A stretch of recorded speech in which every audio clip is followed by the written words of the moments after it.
people on Twitter have said Gal Gadot. Oh, Gadot. So I feel like Gadot. Yeah, see, that's oh my the gosh, thing. I've gotten that correction like 70 times. It's Gadot. It's As Gadot. in goat. And what was the other one? There was one. Yeah. You know how you cure that? You just call her Double G. I love Double G as Wonder Woman. Is it Gadot? I have no idea. It is Gadot. It's I'm Gal Gadot. literally 99.9% sure Double G? it's Gadot. Go for You're it. 100% wrong. Find out if her Gadot. middle name Did is she G? say it? Yeah. Triple G? Are you kidding me? I'm going to do that next Whatevs. time.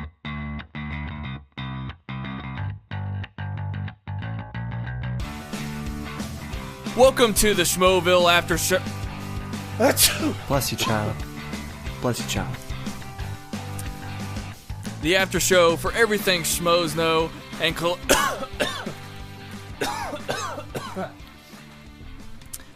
and the Schmoedown. I'm your host, Ryan Snelling, and I'm joined by Brian Davids, and only the classiest options for the classiest people. Ben Rayner. Don't worry, we are recording the Schmoeville After Show right this second. Thanks for hitting us up on the Facebook group. We were not going to take a week off. I'm not going to lie, though. I messaged Kristian a couple weeks ago to ask them what their Thanksgiving schedule was, and I actually thought we were going to have a relaxing week. I was prepared to just talk movies with Brian Davids and have like a little fun Schmoeville episode, but yet again, duty calls. If the Schmoes don't take a week off to give us great content, then we don't either. I hope all of you guys out there in Schmoeville had phenomenal Thanksgivings. Brian, how was yours? Delightful, even though I hurt my back playing basketball with a bunch of 7-year-olds. Oh, so you met up with Copster and Cody? Exactly, yes. We all met at a local hoop here in Orange County, and I was dunking on a 7-foot hoop to impress a bunch of 7-year-olds, and it backfired greatly. So I'm currently doing the show with a heating pad on my back. That sounds really pathetic, and you're definitely proving your age this week. I'm feeling pretty good to be such a young guy. Yeah, I just want to say, though, first off, everybody, happy Thanksgiving. I hope everyone had a great time with your families. We now see what life is like within the Schmollider universe, because they didn't have the option of pre-recording shows when they were at AfterBuzz as well as Toad Hop. But now that they are utilizing the Collider video infrastructure, they are able to record a show for a holiday. So this is uncharted territory for the Schmoes Know Show, and I love it. Yeah, since I wasn't watching the live show, I can't remember if the live show Phase 5 was actually going on in November of last year. It was early fall, I believe, when they stopped. But well, typically they would take the week off if there was a holiday, because most people wouldn't be in town anyway, and you didn't want to pay for the studio to record a partial show with half your cast. So now they can actually give us something and still take time off for themselves and still take care of the fans in the process. So it's a win-win for everybody involved. I never even expected them to give us the content. I was like, you know what, it's a holiday. I hope that they just have a good time and relax. I think it says a lot that they still committed and gave us as much content as they could. I mean, the only thing they were pretty much lacking in were the last 2 episodes of Movie Talk. I mean, pretty much everything else went up, including the extra segment at the Clippers game. So just thank you to everyone over there at Collider and Schmoes Know for still committing to giving us great content, and I know plenty of other people were happy with you as well. I guess, do you have, let's open it up with some housekeeping stuff. Do you have anything for us? Well, first off, Scarlett Johansson was in Home Alone 3. Something, Snelling, you did not know despite owning the DVD. You knew that French Stewart was in the movie, of all people, and that he played the villain. But yes, Scarlett Johansson was in Home Alone 3. And Macuga, Magic Hat himself, is back on the Walking Dead recap show after missing a few weeks. That was a question we brought up last week. And he did miss a couple weeks for a Chippendales tour around the country, as well as a wedding or two. So... Do you don't have Instagram, do you? Does anyone link you pictures of Macuga on his Instagram feed? I do not have Instagram, and please do not make me sign up for Instagram. I can barely handle Twitter and Facebook at this rate. That's such a lie. You are the most present person in the Schmoeville Facebook group after complaining about getting Facebook. I knew I would be. I knew I would be addicted to it in short order because I can't look away. There's so much damn content, and every second someone's posting something that I'm interested in, and so I can't help but get involved. And then before I know it, like 2 hours has passed, and I'm knee deep in this stuff. So I knew this would happen. I tried to avoid it, but it was calling out for me. I get so weak. Is that do you hear that phrase out in California? Do you know what that means when somebody says that? You get so weak? Yeah, I got weak at blah blah blah. Do you know what that means? I guess not. Wow. Is there beyond the obvious translation? It basically means that you crack up, like you die laughing, like you laugh so hard that you're weak. Wow, this is blowing my mind. I guess I didn't realize that we had that different of lingo out here. We have very different lingo. Yeah. So when something cracks you up, you say, I got weak at... Anyway, so I got weak every time I look at Macuga's Instagram because he always posts pictures of him wearing the most ridiculous things that I really wish I could link you weekly. But no, I will not convince you to get Instagram. You showed me those pants he was wearing in Atlanta. Those are women's yoga pants, apparently. Yeah. Oh, it's more than that. It's not just that. It's amazing. But anyway, we forgot to give a shout out to a listener a couple weeks ago. The guy's name is Nuno Felipe or Felipe. He's from Portugal. He made us our first show related meme, and it's of Magic Hat and Macuga, and he basically adapted the Magic Mike poster to put Magic Hat's face on it, That's to put right. Josh's face on it. And not to spoil what we're going to discuss later in the show, but the meme became ever so more relevant after this episode of the Schmoes Know Show. Thank you for sending that to us. And guys, feel free to send us things like that and to keep engaging with us on Twitter and now the Facebook group. Collectively, we love talking to you guys and in the YouTube comments as well. Did we officially close the door on the housekeeping segment? Are you ready to get into Collider? I'd say so. Okay, well, we only had 3 episodes of Movie Talk this week. It started off... Oh, you know what, Brian? I have my handy-dandy notebook here with all of my notes. You know, how you can hear the pages turn in the middle of the podcast. I only wrote down the panel of one of Monday's episodes, so shame on me. I wrote down that it was Campia, Jeremy, Ken, and Ellis because I was trying to pick up on the patterns as to who is there on what day. So shame on me, I guess. But something I want to talk about right out of the gate, and I believe this was Monday, and this goes back to what you said last week about Jeremy in the buy or sell segment. Now, I'm not trying to take this away from you, but I know that you have a point. You are taking it away from me. I'm just segueing. Feel free to take over. Well, I did say last week that Jeremy has been butting heads with certain segments on Movie Talk, specifically buy or sell. And last week he couldn't compartmentalize the trailer from a movie. So here was the story that Jeremy butt heads with on Monday. The story was Mortal Kombat hired a director James Wan was producing. Then the question was, do we buy or sell this particular director being hired? And Jeremy basically bought it based on the director that they hired. But then John eventually sold it because he didn't believe the movie was going to happen whatsoever. He felt it was going to be the new The Crow, a movie that is often talked about but never ends up getting off the ground. So Jeremy had a big issue with this because he was buying or selling based on the story of a director being hired. He wasn't buying or selling based on the movie happening or not. And so he didn't understand how buy or sell actually works. So there was this moment where you could tell John was getting frustrated. He said, whatever your reasons are for buying or selling the story are completely your own. So this kind of goes back to a complaint that I've had for a while, in that the buy or sell explanation is completely useless because it doesn't actually explain anything. Well, and whenever guests come on the show for the first time, they always have questions about what buy or sell actually means. So this all led to buy or sell being replaced by would you rather.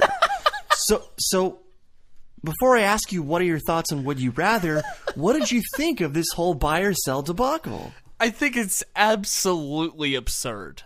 Like, it's not that important at all. I think it's funny that Jeremy, who knows how many episodes of Collider Movie Talk he has seen. So I guess it's sad either way. Like, if Jeremy was a consistent viewer of Collider Movie Talk before actually being a panelist on the show and still to this day couldn't grasp buy or sell, or if he had gone all this time without watching it at all but still came on as a panelist, I'm just shocked that it's so difficult. And we've encountered this so many times with our other panelists. The other panelists are experienced and know that they kind of just take it into their own hands. And you hear someone like Kristian say all the time, do I buy it because of the director? Yes. But do I buy it as a movie? No. And then they just answer their thoughts. And that sort of goes back to another point I've made before about the buy or sell segment, that when you're looking at Collider Movie Talk as a whole in the format, the first segment and the buy or sell segment aren't really different enough to change the dynamic of the show. And I know that that's the intent, and I know that's the purpose of calling it buy or sell. Yeah. It's very, very similar to the very first segment, which is basically just discussing headline news. And they even talk about it a lot. Like, how many times in the first story have you heard Ellis go, if this is buy or sell, I buy it? Because no matter where they are in the show, they're just discussing if they like or dislike a certain movie topic. So, in that regard, would you rather, it makes movie talk more dynamic of a show, in my opinion. And it's a little bit more fun, but I don't know if I want to watch like 4 examples of that at the same time, because then it could feel like that segment's going on too long, if that makes sense. And what's funny is on Wednesday or Tuesday, when they first experimented with Would You Rather, maybe it was Wednesday, Jeremy then had issues with Would You Rather. He ended up having these clarifying questions that he had to ask before giving his take. So I think this is a bigger point, though, that Jeremy has never worked in a team environment, at least in the movie space. So this is an adjustment for him to learn how to work with others in the context of a team-based show. So we're kind of seeing him get used to this on the air. We're seeing some growing pains. He absolutely works great within this show and this cast of people, but you do see him butt heads with certain things just based on his way of doing things. But I don't think anyone else could have inspired this change but Jeremy. I mean, it was never really, like, just because I'm saying that buy or sell is too similar to the opening discussion, it doesn't mean that I was, like, ready to just get rid of that segment entirely. Like, I didn't have a problem with it at all, and I'm not going to sit here and complain that they're trying to do different things with the format. I mean, I welcome it. I will give you my opinion on what I like or don't like, but I will welcome the experimentation if it means getting to a better show with Collider Movie Talk. So I'm not trying to sound hateful, because I'm not, but I don't know. I just really Campy's explanation could have saved us the trouble of all this. He basically says we're going to run down a list of additional items, and we're simply going to say whether we buy it or sell it. In actuality, he should say we're going to run down a list of items, and we're going to buy them or sell them for any particular reason that we find to be important or relevant. And yes, if you have a reason to sell it, then they sell it. Right, just so it's not limited to what the actual story says. Because some people take the story quite literally, some people don't. So John went way beyond what the actual Mortal Kombat director story was. That threw Jeremy off. So it's a matter of growing pains. But I like that they are not being precious about buy or sell. I like that they're trying something out. So it's cool with me. I don't remember who it was because I'm awful with names and I very much apologize. Whoever they tweeted at us or posted at us, they were making fun of how John still has to explain buy or sell, and that he says it so fast that you kind of just can't grasp the point if you're a new viewer. And my response was sort of, yeah, it's important enough for John to have to explain what it is, but it's not important enough for him to say it coherently. That was Hobie. Hobie was the one that said that. Oh, gotcha. Okay. By the way, why did you think this week was in 720 and not 1080? I mean, is this connected to the upload issues they were having? It was strange how they were not in 1080 at all this week, and yet the other shows were. I have no idea. I really don't. This whole week was sort of wonky just because I think one of the Schmoedowns was even, and this goes back to when they might have actually filmed it, but wasn't Tuesday's Schmoedown with the Wangers in 1080p and wasn't yesterday's in 720? No, they were both in 1080. They both were? It looked different to me. I mean, do you still feel like that they're consistently like... Are they still trying to figure out the lighting over there? Because I still feel like, even aside from the movie talk, it's not really that consistent from show to show. Well, 1080 was consistent in regards to the other shows, just not movie talk. But the intro shot they did revise a little bit. They didn't go for the kind of toggle. They just kind of went down slightly and then went to the main shot. So they kind of adjusted that. And I meant to bring this up last week, but that intro shot is a callback to the days at AMC when they used to shoot at stream.tv. That was the intro that they did way back then, only it was a lot smoother and it kind of went off without a hitch. So like we said last week, we knew what they were going for. They just didn't quite execute it. So they've kind of cut it in half now at this point. Oh, by the way, they should also definitely replace Mova's end card. I think it's time to film another one. Yeah, as well as the movie talk ad on Schmoes, as well as a million of those other things. That's true. Get on it, Cobb flop. I'm not good at that. Do you know what Happy Head is? They made a bunch of Happy Head jokes. No, but I did see Ken and Macuga go to the Islands Burger place that you explained to me a couple of weeks ago. Ah, yes. Well, at least they've got good taste in burgers. I'll give them that much. But I loved on Monday's Movie Talk when Ashley called Ken Kenny. That was one of the highlights of the week for me. There were still a lot of Kennys throughout the week. Campia did it. I heard several.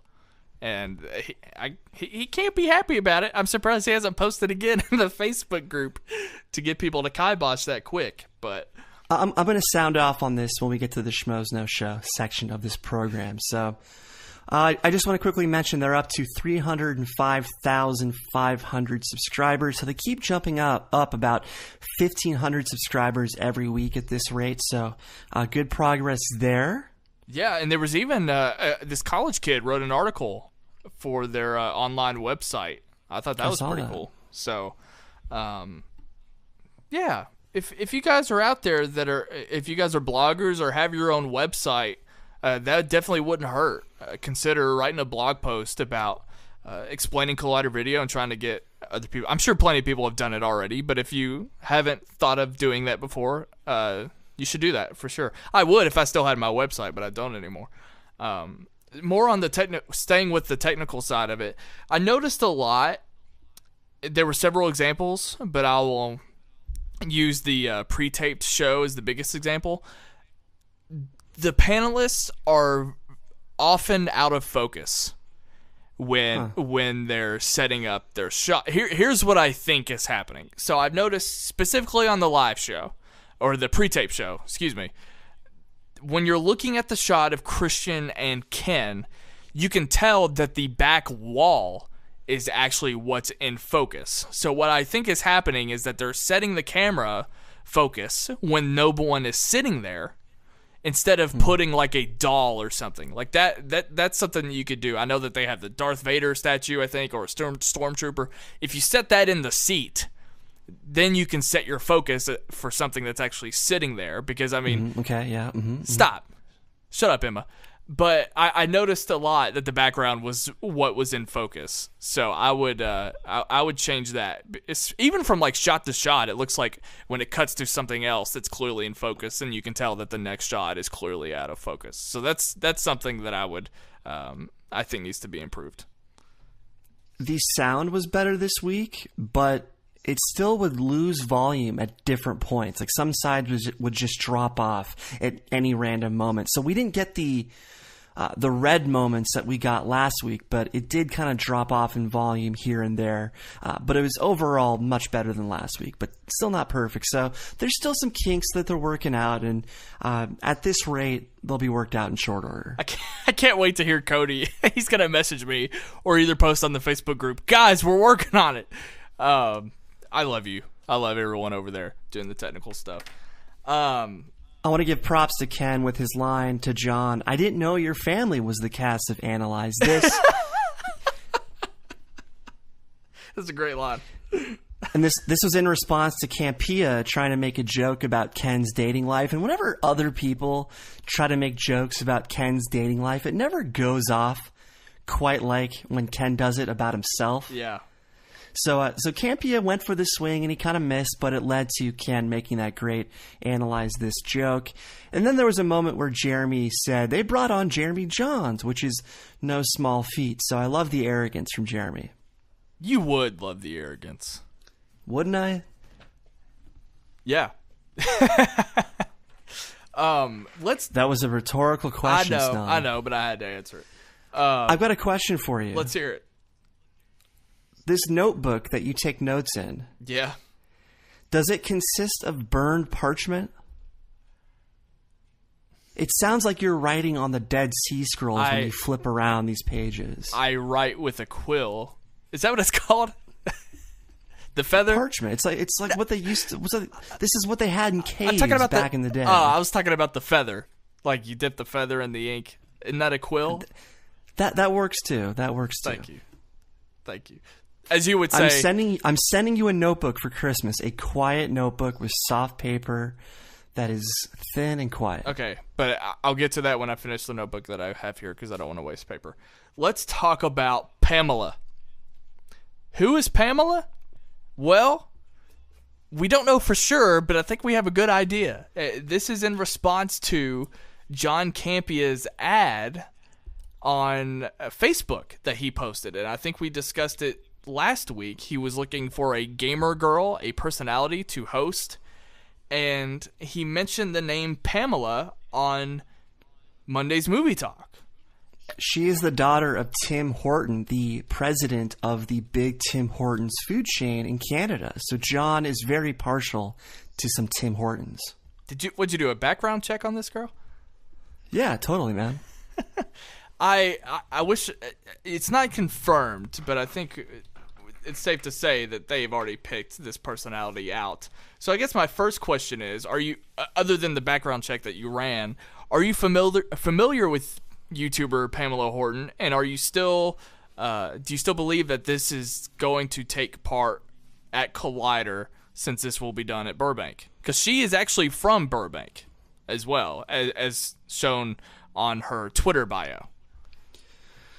Well, last week I successfully called the fact that Jeremy was butting heads with Buy or Sell, and I also successfully called the fact that they are expanding to include other shows. And one of those shows is the fact that they are doing a gaming show. And my theory was that they are filming Nightmares and Heroes on the same day to create more studio time to accommodate other shows like a gaming show as well as a wrestling show, which John winked at in response to someone's question. So Pamela Horton, she could be the host of this gaming show, but I absolutely think that they have created more studio time for a reason to accommodate other shows, including the heir apparent to Tim Hortons restaurant chain in Canada. I want to know what you do all day. When you see somebody's name pop up that you don't know, I want to see what all you go through to find out everything about them. What'd you do for me? Don't worry about it.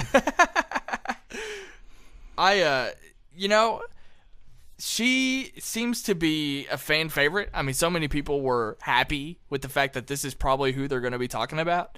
So, Brian Fernandez did a backflip. Oh, really? Brian Fernandez, admin of Facebook group and previous guest on this show. If they're happy, then I guess I should be getting happy. But again, time will still tell what's going on with this exactly. But she seems to be pretty popular, and she's a verified account on Twitter. So, impressive. We'll see where that goes, though. Did you hear Campea throw shade at Westworld on Tuesday's Movie Talk? Oh, I did.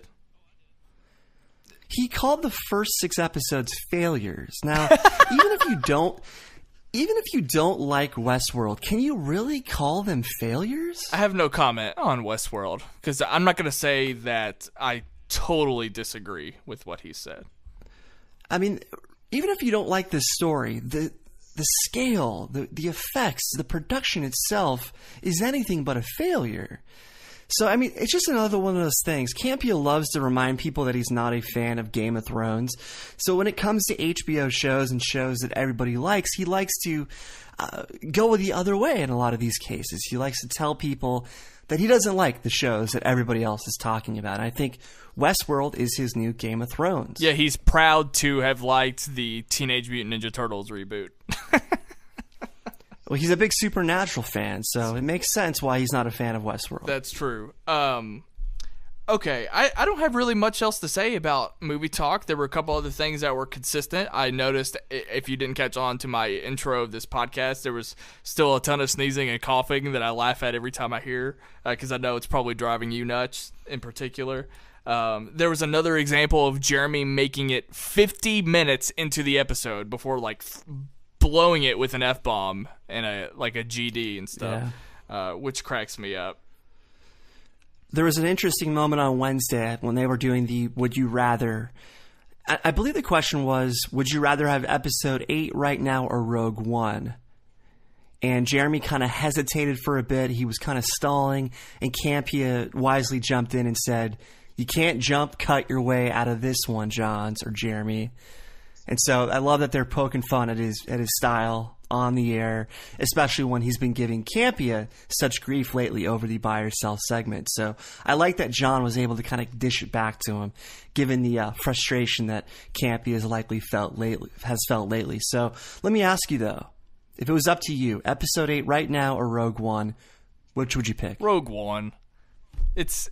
Really? Yeah, I think it's silly to say episode 8. I mean, give yourself time to anticipate episode 8 as much as you can. It's not going to be like episode 7. But Rogue One is the experiment. We don't know what we're going to get with both, but we have more of an idea of what episode 8 is than what Rogue One is going to be. So it's going to, change the entire future of Lucasfilm. The trailers have been good. It looks gorgeous. Give us Rogue One. See, I would much rather take Rian Johnson's episode 8 right now. And even though we have an idea of what's to come story-wise, Rian Johnson is such a unique voice and unique talent that I have no idea what we're going to get with episode 8. That's why people describe this movie as being weird and unlike anything they've ever done. So Looper is one of my favorite movies of all time. So that's amazing. By the way, Rian Johnson's muse, Noah Segan, follows me on Twitter. Just thought I'd point that out. So Kid Blue? Kid Blue, that's right. Let's talk about TV Talk, which we kind of already mentioned earlier. It looked way better than Movie Talk on Monday. Did you think the energy was flat this episode? A little. Not too much. The first half, at least, it felt like they were very... maybe it was a long weekend, who knows, but they seemed flatter than usual. And the reason I love this show so much is because there's so much energy throughout the entire thing. That's not the issue that I had with TV Talk this week, actually. Well, fine then. My issue was that Macuga asked on Sunday for people to tweet out Thanksgiving-themed questions for TV Talk. I sent him one that was 100% it would have been a great TV Talk question. I know that these hosts, I know what they like to talk about. I know that Friends is one of Sinead's favorite shows. My question was, what is the best Friends Thanksgiving episode? Because if I'm not mistaken, I think they have one for every season of the show. I might be wrong, but it is at least most of the seasons. So that was my question. I knew that it'd be a shoo-in to be on air, and I was finally going to get a question on the air over Jonathan Peck. And all the questions went by, and he never, and I didn't make the cut. And I'm a little irritated. I was irritated with Macuga last week, and I think I'm just going to have to stop trying. I have to stop trying with Macuga. I'm never going to win. They talked about Friends 3 times without my question even being there. Not because the questions that were asked, but because that was what they, again, generally discuss on the show. I knew that it would work. And I just want to say that even though I'm upset with Macuga, I will say what I've said a million times on this episode, or on this show, that I have so much in common with Macuga that we actually have the same favorite Friends Thanksgiving episode. So basically that was brought up 3 times without my question, which proves that my question would have been perfect, and I submitted it on time, yet Macuga left me out. Guess how many episodes of Friends that I've seen? 0. How'd you know? When people ask those types of questions, that's usually just the answer. It's funny because I do a TV podcast with somebody. He's never seen an episode of Seinfeld, and I've never seen an episode of Friends, and yet we host a TV podcast. Please just validate my feelings towards this situation.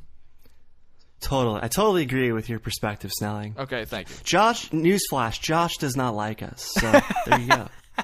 Thank you. Thank you for supporting me. What do you got on TV Talk this week? Let me ask you something. They do a lot of theorizing when it comes to Westworld, the kind of the main show spoiler discussion that they do. They do a lot of theorizing, and I have mixed feelings about recapping versus theorizing, because theorizing essentially are potential spoilers, and people can pull these theories from Reddit and a variety of places, and you don't know if they're pulling spoilers or not. So would you want them to cut back on the amount of theorizing that they do during their spoiler discussion? I would prefer that they just stick to what happened on this episode and their reactions. Yes, you're going to discuss a few theories here and there, but there's so much theorizing that takes place and very little spoiler/recap discussion. Well, I'll tell you what, I don't know if I can really speak to that, because ever since Mr. Robot went off the air, I've had to pretty much skip all of their episode-based discussion. But you're watching Westworld. I'm not. I'm not caught up on Westworld. I haven't watched it since episode 4, so it's been like a month. Jesus. So I have to skip the episode-based discussion, so I haven't really heard this theorizing. So if I could just, from an outside perspective, I think I can grasp what you're talking about, because personally I don't like to read about theories, because I don't know if I've talked about it on here or on Sight and Sound, but I sort of talked about how I don't like to fill my head with anything, because if one of those possible options that I have in my head comes true, then it already feels like that it was premeditated. Like, it already feels like I figured it out, and it's not nearly as fun if I already have that considered in my head. So I don't like any of that kind of stuff. One of my favorite shows of all time, if I'd watched it live, Lost, it probably would have been a pain in the ass, because I knew that set the internet on fire. But I think I agree with you, even though that I haven't been able to watch Westworld. I watched Lost live, but it was so new theorizing at that point that we were often quite wrong when it came to predicting things on Lost. But since then, we've had a lot of practice, and now we've proven that together as a group of fans, we can spoil things together and know where a show is going. So when someone is posting a theory or talking about a theory, more often than not these days, it's typically right. Mr. Robot has proved that. Westworld has proved that. So I wish they would pull back a bit on the theorizing. More importantly, when are Griffin, Magic Hat, and Cobster going to do a beard growing contest? That would be an epic contest, and I am all for that. Enough of this Dobby and Cobby mustache growing contest stuff. They need to have a beard contest, Magic Hat, Griffin, and Cobster. I rest my case. We've talked about this before on here, but would you prefer that they separate, like a Westworld, have some kind of Westworld recap show to where they could put that kind of stuff in a separate video? Or does it matter because anyone can just choose to skip through that portion of movie talk anyway? I wish they would section off theories from the actual discussion of that particular episode. So maybe they have to do a separate episode for that, but still, even within TV talk, they can keep their theories separate from the actual episode discussion. Okay. Yeah, I mean, I'm all for more TV content on the channel. So a separate video for theories and speculation on that kind of stuff. Even if it was produced, and I know that might be a little bit more work right now to make that kind of show, but I welcome anything like that. So I would love it. I want a theory alert stamp. A theory alert. In addition to a spoiler alert stamp. I don't know. Theories aren't like spoilers, though. I don't think. But they are potential spoilers. They are potential spoilers. I just don't think having watched Westworld, most of these theories have been right. Most of the Mr. Robot theories were right. Well, once again, we have figured out that we can crack the majority of these shows and what they're doing. You don't hear the outcry from fans. It's not as loud. People who actually care about spoilers versus people who discuss theories. So, because there are also a lot of dumb theories about shows. So you got to keep that in mind as well. But yeah, you're right. With Westworld, that could just be commentary on the show that it's been so easy to figure out. Again, same thing with Mr. Robot. Same thing. The first episode, people figured out a huge spoiler in season 2. So. Yeah. Enough of that conversation. Can we talk Crash Course? Yeah, let's do it. Well, I said a few weeks ago on the show, in yet another example of me being right, I said on this show that Complex and my buddy Mark Fernandez, they weren't just bringing in Jeremy Jahns to do movie talk. When you invest in someone like Jeremy Jahns, you're going to utilize him as often as possible. And I said on this very show, they were going to use him on Crash Course eventually. And sure enough, they did this week, as he did in Infinity Stones and Where to Find Them Crash Course is what I'm calling it. And this thing took off within the first 2 hours, 10,000 viewers. Good. As of this moment, it has 49,000. It's about to pass Kristian's Mace Windu video, so this is going to be their highest rated. And like I said, this is what Jeremy brings to this channel. Of course, people are going to be more interested in comic book type explanations, but Jeremy's involvement has a lot to do with it because you want to have authorities on certain subjects when it comes to Crash Course.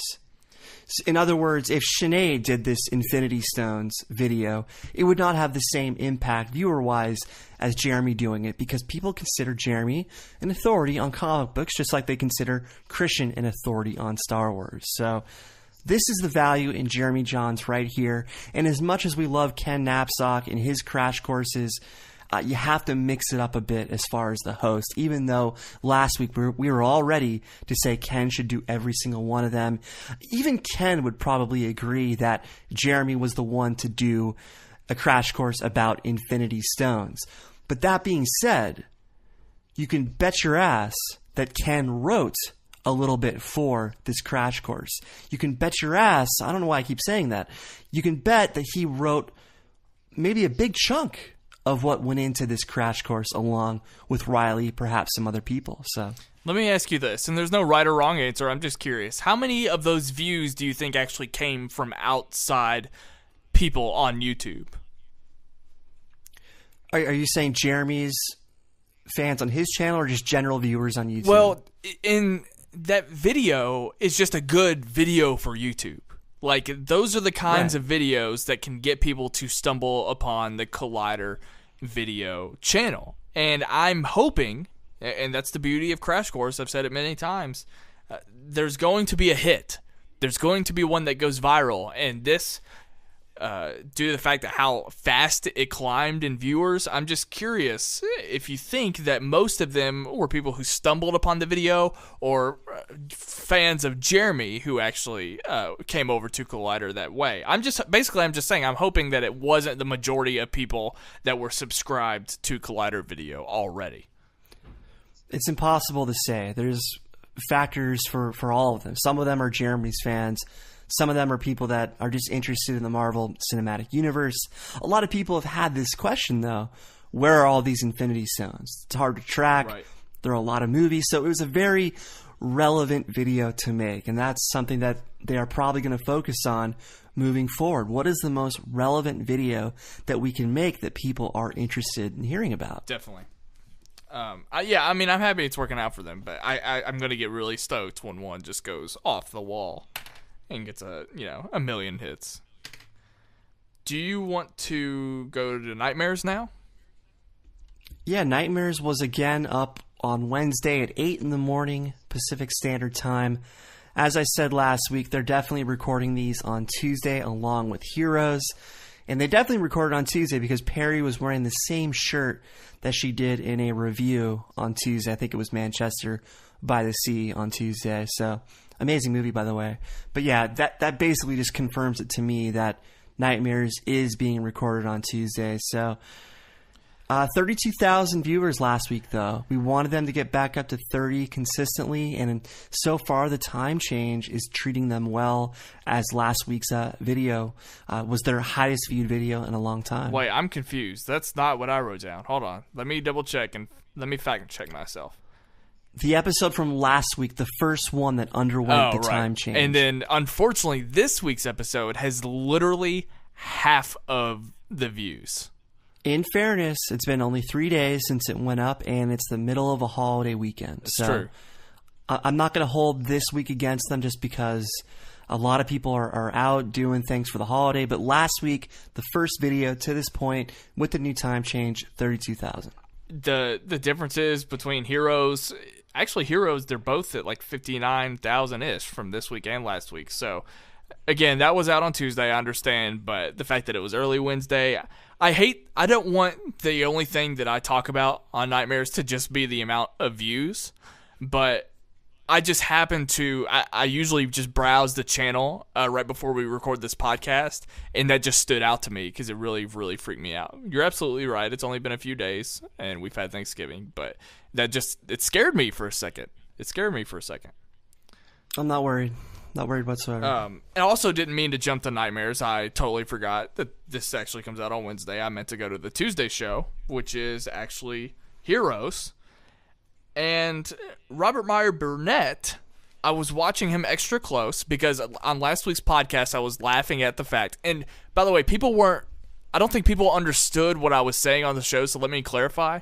I was laughing at Robert Meyer Burnett last week because when he's talking to a camera, he is looking at the wrong camera. People were thinking that I was commenting on the fact that he's looking at the panelists too much, which is not at all what I was talking about, because on every show, all of these people talk to each other.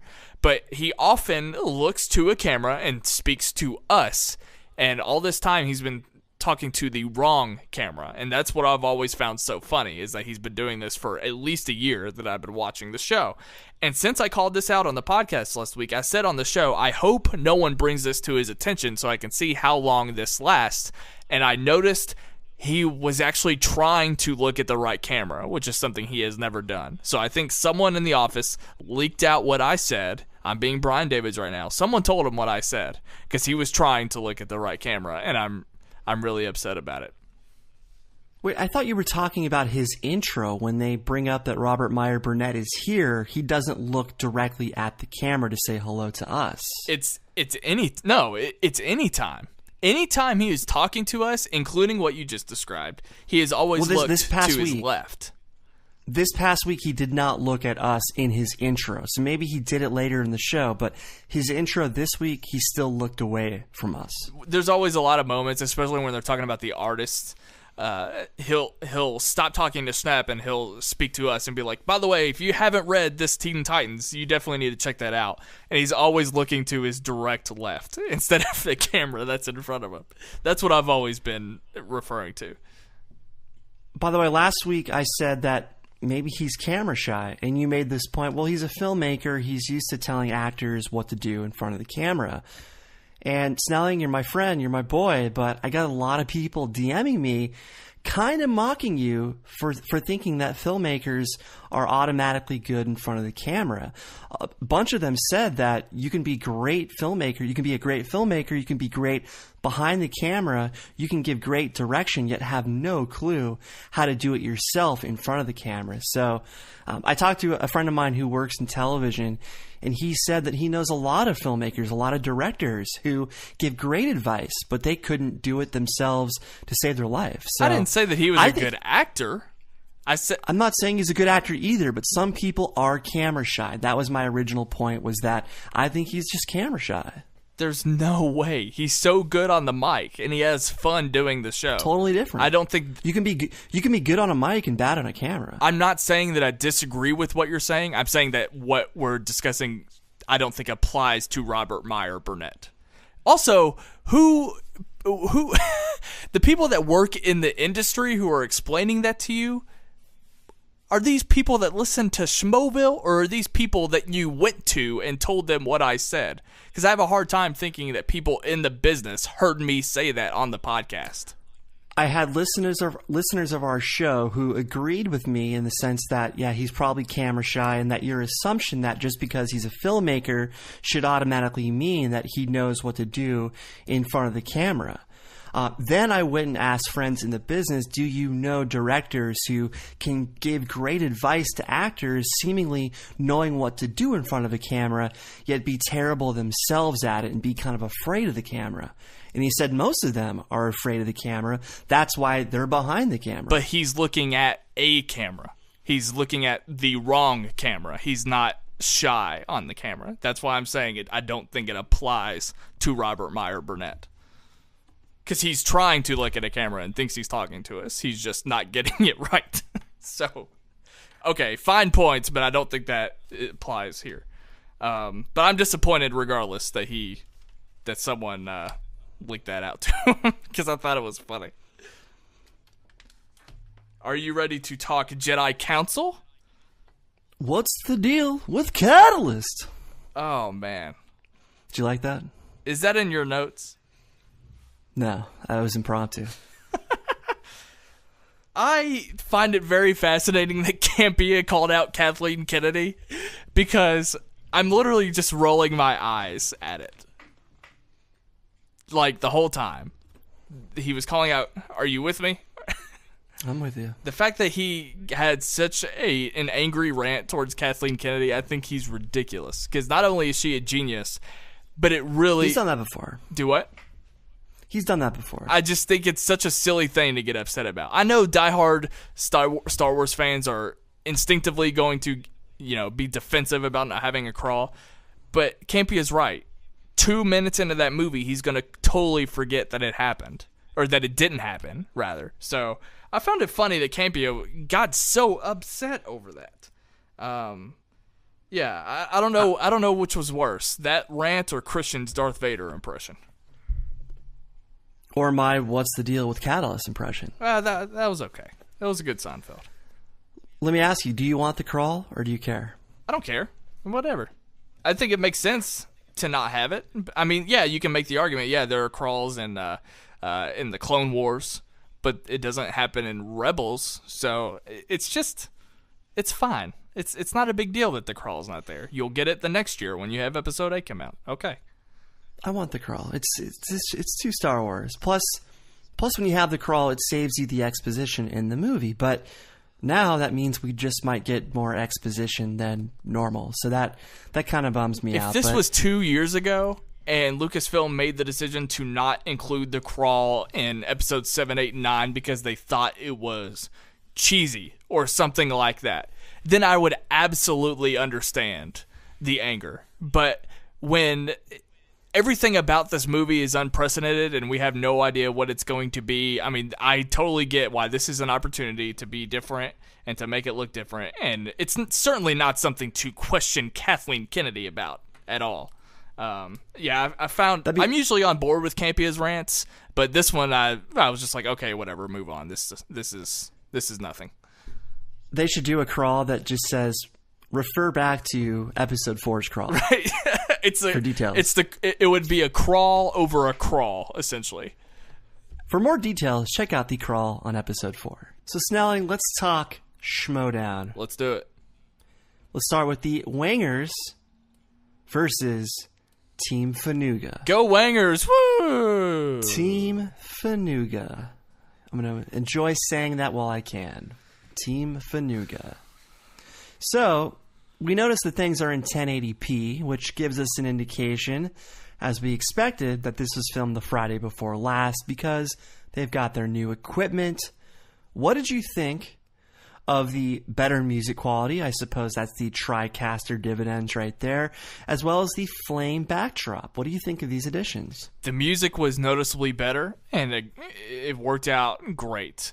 So I'm very happy with that. They're putting that new equipment to good use. The new graphic, the flames going on during their the contestants' introductions, I dig it. I think it was a great way to make the Schmoedown a little bit more dynamic. You know, that separates itself from the brick wall backdrop, which I guess the brick wall isn't there or wasn't there in the previous intros, but you know, that bland white wall that they used to do it in front of is gone.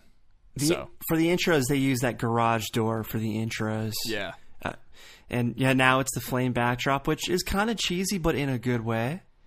Kind of adds to the wrestling UFC dynamic. Right, that's what I was going to say. If you think about it the old way, like in front of the garage door, it's like all the videos that the WWE used to film in the hallways of whatever arena that they were at. But when you do it at Collider Video, it's just not as interesting. You're not doing the walk and talks like they could do at WWE. I'm not saying that was their inspiration, but many things are, so it's safe to assume. But I think that the graphic just makes it a little bit more dynamic and separates itself from the rest of the show for sure. So yeah, it ups the production value, and of course now we've got a closer shot on the wheel. We got a wheel cam in essence. So yeah, that was a nice change as well. What's up with the wheel? Should the wheel ever be going backwards? I still find that. Do you think it's like off base in some way? Yeah, it kind of slides a bit to the left or to the right. It just depends. But at least we have a better indication of what it lands on with this new camera. And you know, you didn't want to give Macuga another job, right?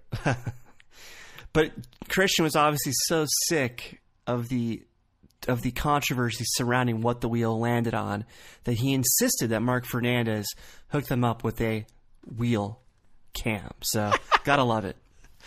Do you think that was an actual discussion over there? It had to be. It had to be because he got so many screenshots from people that were challenging what the wheel landed on. Yeah. Well, but Team Finuga came out. They came out first. They stomped on a Wangers shirt in the process. And RB3 then came out with Cobster. He flipped the bird at Team Finuga. So that was a nice moment from RB3 as well. I'm glad that great moment. We know we know that was filmed before the live show last week, correct? No, that was the Friday after the live show. Oh, excuse me. I was going to say, okay, let me just backtrack my point then. Sorry. Remember, they were talking smack on the show, and that's why it was such an authentic smack talk session, because that was one of the few times that they hadn't recorded yet. Yeah, the last week's show just came screaming back to me because I was so confident that Macuga ruined the outcome of the match, which was that they were going to win. Now, that was the truth, but it was debunked because obviously Macuga did not know at the time. This proves I was right again. Shut I love your mouth. Again, being right never gets old. Shut your mouth. What else do we have on this show? There was a great moment where Macuga said, "We're the #1 ranked team in the team tournament, so we'll go 1." And then Kristian chimes in, "There's no tournament, but thank you for playing." He's done that multiple times where he thinks they're in a team tournament because he's so accustomed to the singles tournament. That reminds me of all the times I've laughed at Kristian quoting tweets of fans that just say ridiculous things, and he always quotes them and just knocks them off their ledge. It's pretty funny. So round 1 was kind of a rough start for Wangers. RB3 guessed Pinocchio in his first turn to go up 1-0.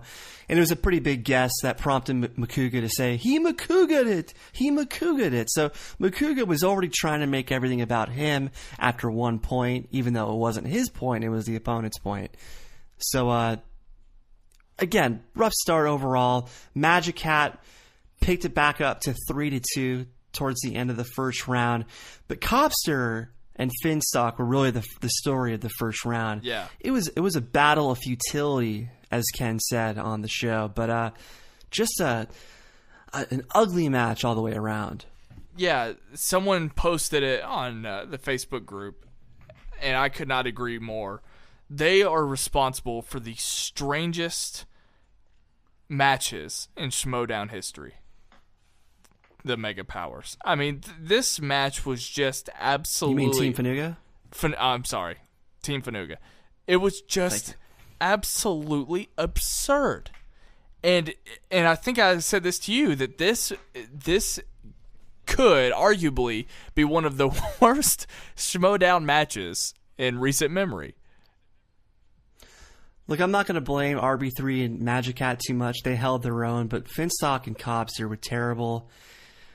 You know, Cobster has not put on a good showing yet in the Schmoedown. I'm kind of concerned for his sake and for RB3's sake. I want the Wangers to be good in this thing. I want them to contend. But so far, when you think about the first appearance where Cobster had those really bad guesses, you've got to be kind of worried in general. That being said, I think Skolinski was going for... I think he was doing a lot of his research for the Brett and Nick Mundy episode. Nick Monday.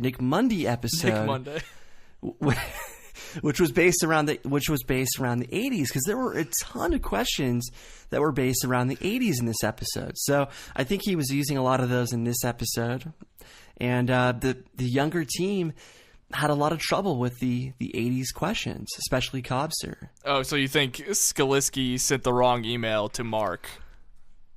Gus Skolinski, he definitely sent the wrong questions to Mark. Skolinski, excuse me. I still don't think that's right, but that's fine. It's Skolinski. It's absolutely Skolinski. Polinsky, Gus Polinsky from Home Alone is why I keep saying Skolinski. Okay. So the Wangers spun Tom Cruise. And typically you would think this is going to go their way, but even Tom Cruise was tough for them. Surprisingly so. Which hurt me so much as an avid Tom Cruise fan. I mean, I was just dying. Tom Cruise. I do love Tom Cruise. So at the end of the Wangers round 2 spin, it was 5-4 the Wangers.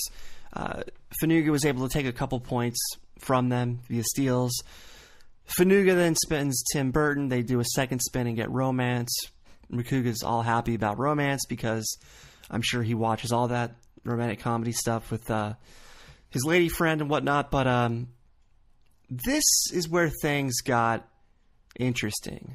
Well, let me ask you a question real quick. Would you ever spin the wheel again if you got Tim Burton? I think so. I think so. For something about Tim Burton, I am not a fan of him. I never have been. I don't like Tim Burton. For some reason, I still know a ton about him as a filmmaker, and I feel like I know his filmography very well. So, I don't know. I felt like that was a highly accessible topic, and I'm very, very shocked to see that they passed on that. If it was the first half of Tim Burton's career, I'd be all about it. But the last half of his career has been so bad. The movies just haven't been the same. And so I can understand why someone would skip over stuff like Big Eyes and all that crap. He's made bad movies the last 10 to 15 years. I don't think he's like a Shyamalan, though. Like, people gave up on Shyamalan a while ago, like several movies ago. For some reason, Tim Burton still makes money. Well, Big Eyes is an exception, but... Alice in Wonderland, like, I mean, he's making movies I'm just not interested in seeing. Right. That's why I'd have trouble with Tim Burton. Okay. That's fine. I was just curious. Okay, get to what you were saying. I'm sorry. I forgot what I was saying, but okay, great. Thank you. Finuga went up 9-5. Finstock had this huge Louis Gossett Jr. answer that caught everybody by surprise. That was kind of the turning point in the match, though. When Finstock was able to contribute, that really helped out the team. And so the Wangers... The Wangers were really screwed in this category once again because there were a lot of 80s questions and they can't steal stuff when they weren't born until the 90s. Yes, RB3 knows movies that were made before his time, but he can only do so much. So the Wangers just could not gain any ground when Finuga would miss a question. So 9-5 going into round 3. The 1-pointer for RB3, he gets a Nightmare Before Christmas, 9-6. 3-pointer for Cobster. He finally gets a question right. Obi-Wan Kenobi ties it up at 9-9. Finstock then comes in with the 1-pointer. The brothers in Backdraft, unbelievable, takes the lead 10-9. Finstock got 2 huge answers when it mattered most. And then they went to the Wangers for their 5-pointer. They got it with John Woo, Ben Affleck's Paycheck, 1410. Which I was so happy that I knew. And also sad that I knew at the same time.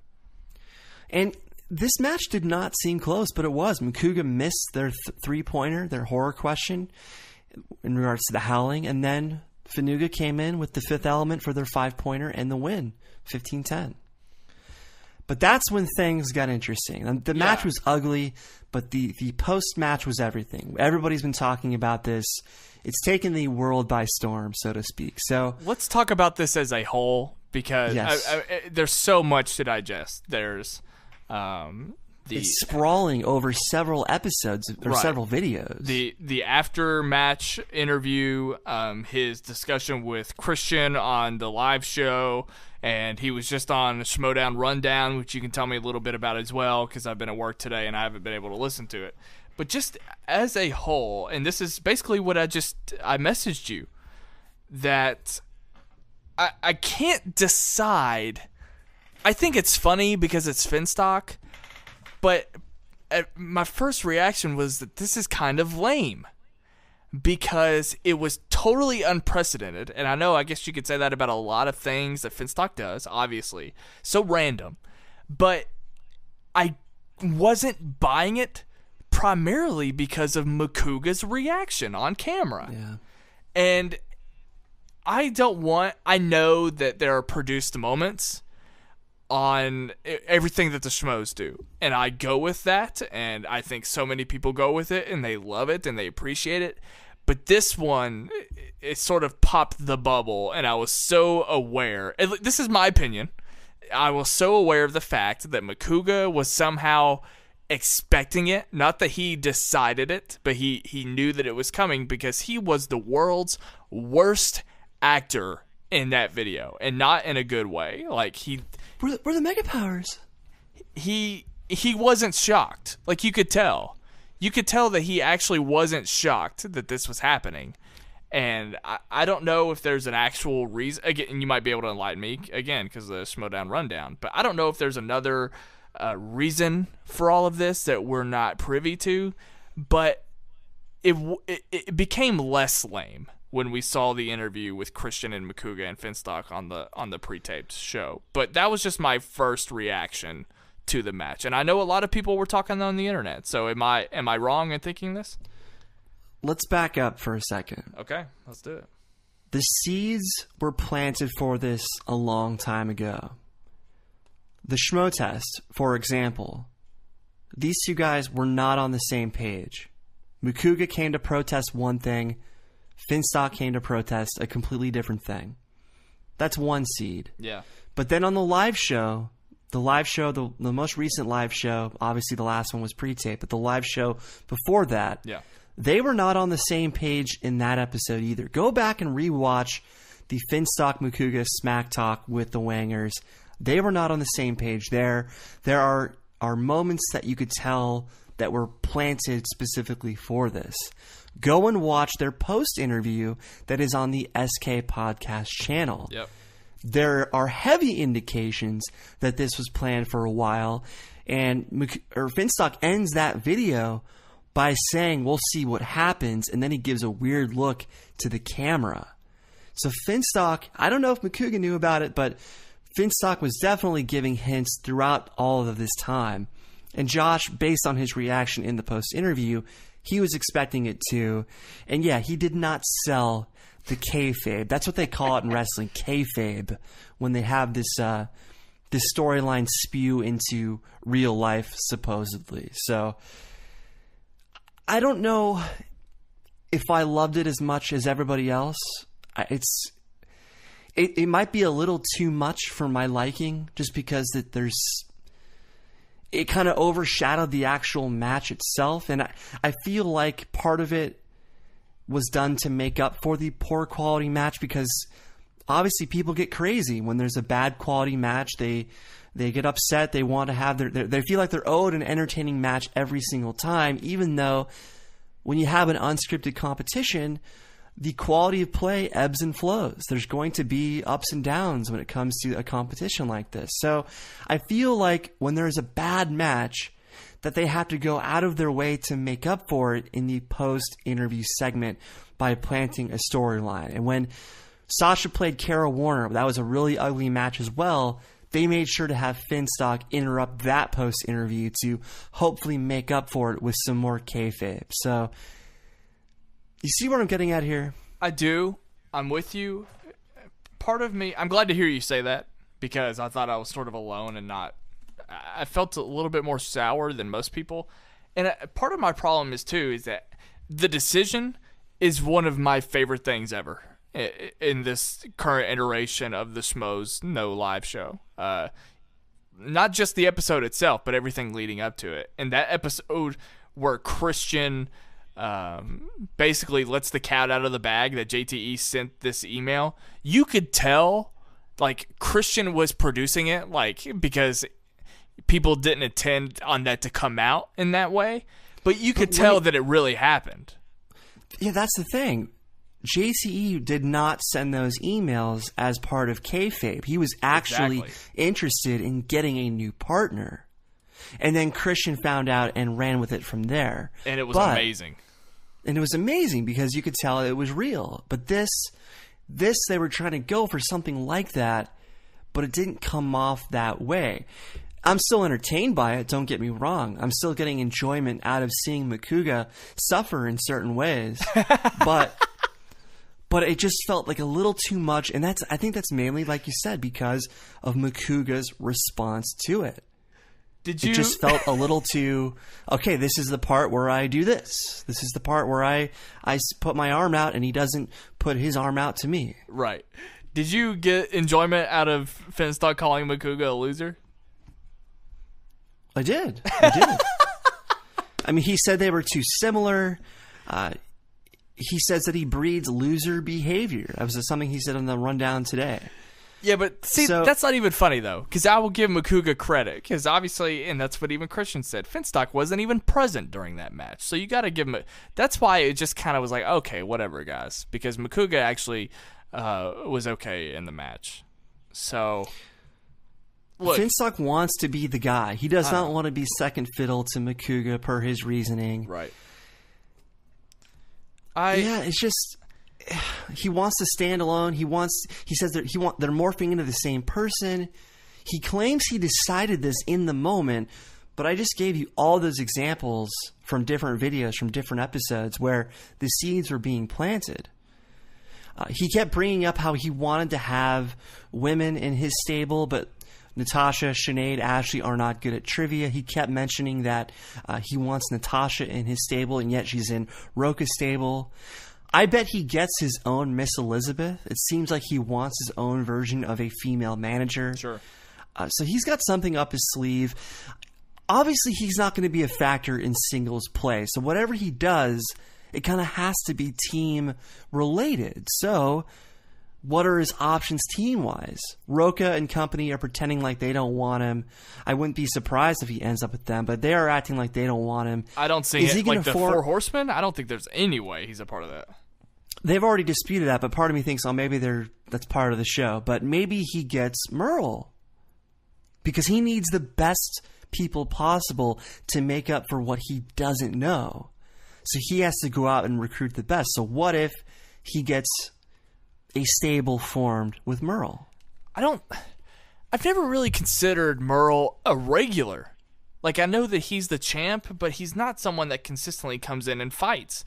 Even like someone like Sam Levine is more around. So I don't think that Dan himself, for one, would go for Finstock as a partner. I don't see any scenario where Dan would be like, oh, okay, that's a great idea. But at the same time, I think Dan is more of an outside competitor, and he just wouldn't have the ability to come back in that way. Dan won the right to be able to pass on competing in the recent tournament, so that's why it feels like he's not a part of things of late. But he was around for quite a while. And again, someone has to make up for Finstock's lack of knowledge. He has to go out and get the very best people to back him up. And Merle is one of the very best that's left. Yeah. Levine could be an option. But I feel like Finstock wouldn't be doing this unless he had the very best out there. I'm not saying it's Merle necessarily, but it has to be someone who's as good as anyone in this league. To try to put a positive on all of this, I think the thing that I'm looking forward to the most is probably just what's going to open up for Macuga now. Because he mentioned at the end of the show, and this is sort of what I was championing in my head, that he just brings someone from TV Talk to join him, whether that be David or Sasha. And those possibilities got me a little bit more excited than anything Finstock might be doing. Please God, let it be Sasha. Please. I would love that. I would absolutely love that. Finstock took shots at SPR on the rundown today. Really? What did he say? When asked about playing SPR, because he came out and challenged her at the end of her match with Kara a few weeks ago. Right. He basically said that a pearl is like a grain of sand that becomes something shiny, something to that effect. So then he just said her name should really be Sasha Grain of Sand Raver. Oh. And then he mocked her feministic views and said that she's not a real feminist since she wears a bra and doesn't protest. Those are his words. She's not a real feminist since she wears a bra and doesn't protest. So he's already bashing her. Maybe he's bashing her because she might be Macuga's new partner. I don't know.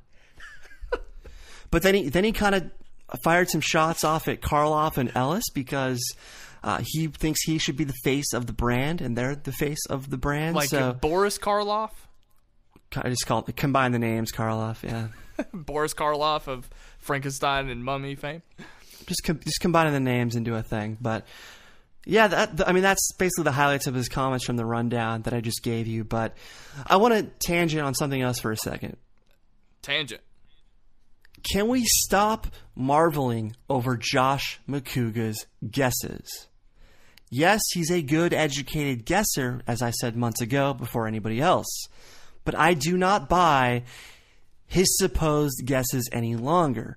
First off, he takes as much time as anybody possibly can, something I've talked about many times. The whole match was like that. Jesus Christ. He'll start rubbing his face, he'll act like he's stressed, but then he answers each question with uncertainty, like there's a question mark at the end of each answer. So that's why it sounds like he's guessing when he's really not. He just answers every question with uncertainty, with a question mark.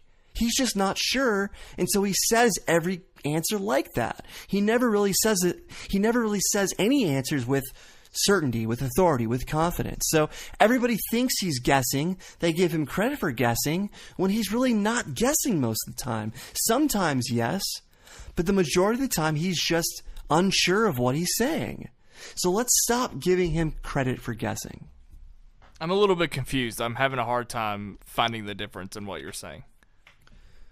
Because even when he knows the answer, he'll say the answer with uncertainty like it's a question. So, for example, if Edward Scissorhands is the answer and he knows the answer, he'll say, Edward Scissorhands? And then people will think he's guessing based on the way he's saying it, when he actually had a very good idea that it was Edward Scissorhands. So if you go back and watch, you will see that the majority of his answers are said like they're guesses when they're not really guesses. The whole match was exhausting due to that, though. I mean, Macuga wasn't the only one guilty of that. I mean, every question, it seemed like they needed to repeat it, or they needed to repeat the multiple choice, and it just dragged so much. I know we were talking a lot about this match.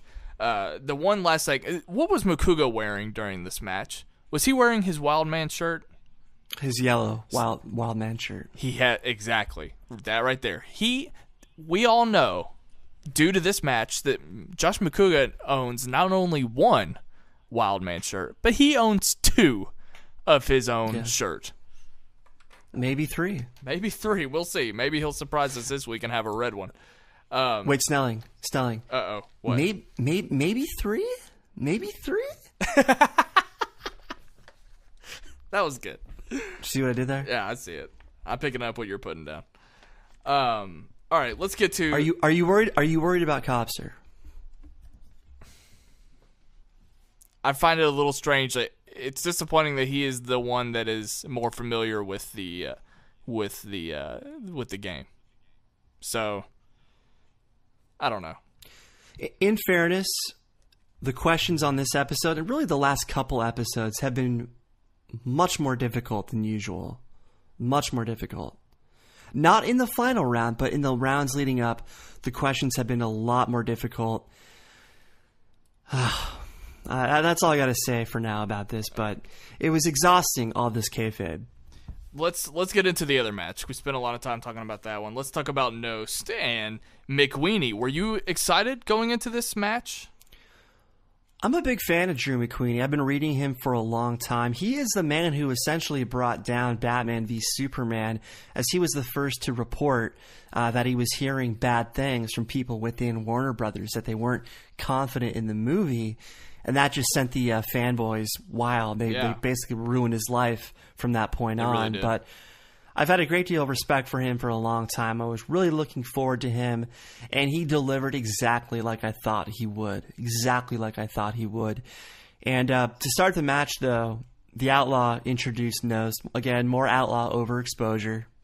There's just too much of it lately. But what do you think of Drew McWeeny's nickname? I don't understand why anyone in that building let that be a thing. Because it wasn't a couple weeks ago when they did the Kamikaze panel, and Scott Mantz declared that he's still kind of a part of the Schmoedown after we had previously thought that he had retired. He's coming back. I mean, this can't be something that was accidentally just not realized, right? There's no chance in hell that anyone in that building forgot that Scott Mantz was the sheriff. So I'm just kind of scratching my head as to why this is his nickname, and I don't think that is Mantz gonna change his nickname. I don't know, because that's not gonna make it nearly as fun, I don't think, for all the memes that we'll get when that match comes back. So I'm just what was puzzled. Merle's again? Dangerous Dan? Yeah. I think so. Yeah, I think so too. I don't know why it's a thing. I don't know why anyone let him do that.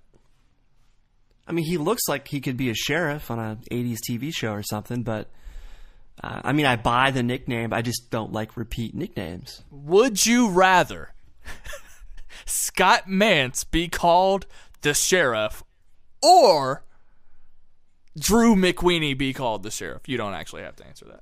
I was just being... I'm going to buy Drew McWeeny as the sheriff. I'm going to sell Scott Mantz as the sheriff. He should go with Movie Mantz, or there's another nickname that we can't use anymore. Don't but say it. I'm not. What was it? Kenny? Was that what he was going to go by?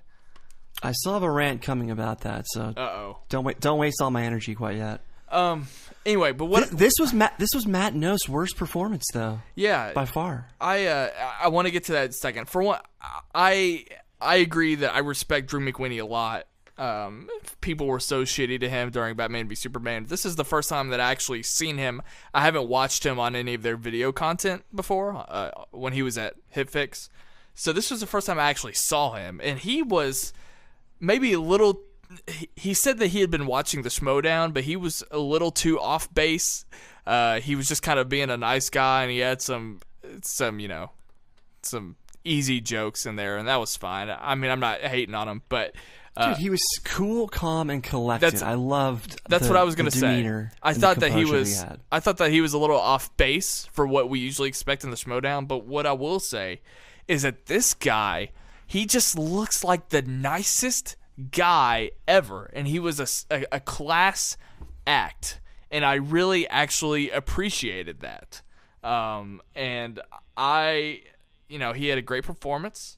I'm glad that he is in this game and in this league. I thought he was great. He fits right in. I'm liking all these new people that they're adding. I really do. All these recent singles matches with Draco, Bibiani, and I mean these are just some great new contenders, and I'm very happy that they're getting involved for sure.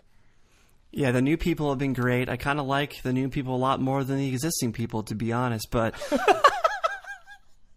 I'm just saying, maybe I'm just tired of a lot of the existing people. I don't know, but I think McWeeny is kind of gonna be the Beast light. He's like a mini Beast in a way. A light Beast. Diet Beast. Diet Beast. There you go. He reminds me a lot of Bibiani, just in terms of they're around the same age. They kind of look similar. They both have the same era under their belts, and that's, again, like Drew said, he noticed that when it comes to the older films, especially in the 80s, perhaps the 70s, he noticed that a lot of the competitors have a tough time with those movies, and that's where he can really do some damage, just like Beast, just like Draco can. Yeah, he was so confident. I mean, it was so crazy how easy some of these, which were hard questions for me because I was born in 1999, all these movies that I wasn't even familiar with. I mean, the confidence and the ability he had to answer some of these questions blew my mind, and it was actually something new to me. I mean, usually, most of the time when I'm watching the Schmoedown, people are answering questions that if I don't know them, then I hear the answer and I'm like, oh, okay, I might have been able to get there. But I mean, he just knew a ton of things that I had no clue, and it was unlike really anything in the Schmoedown. I thought he's a very special contender moving forward. It might not really show it. Well, the scoreboard ended up looking okay, but I thought it was kind of like it appeared to be a low scoring match throughout.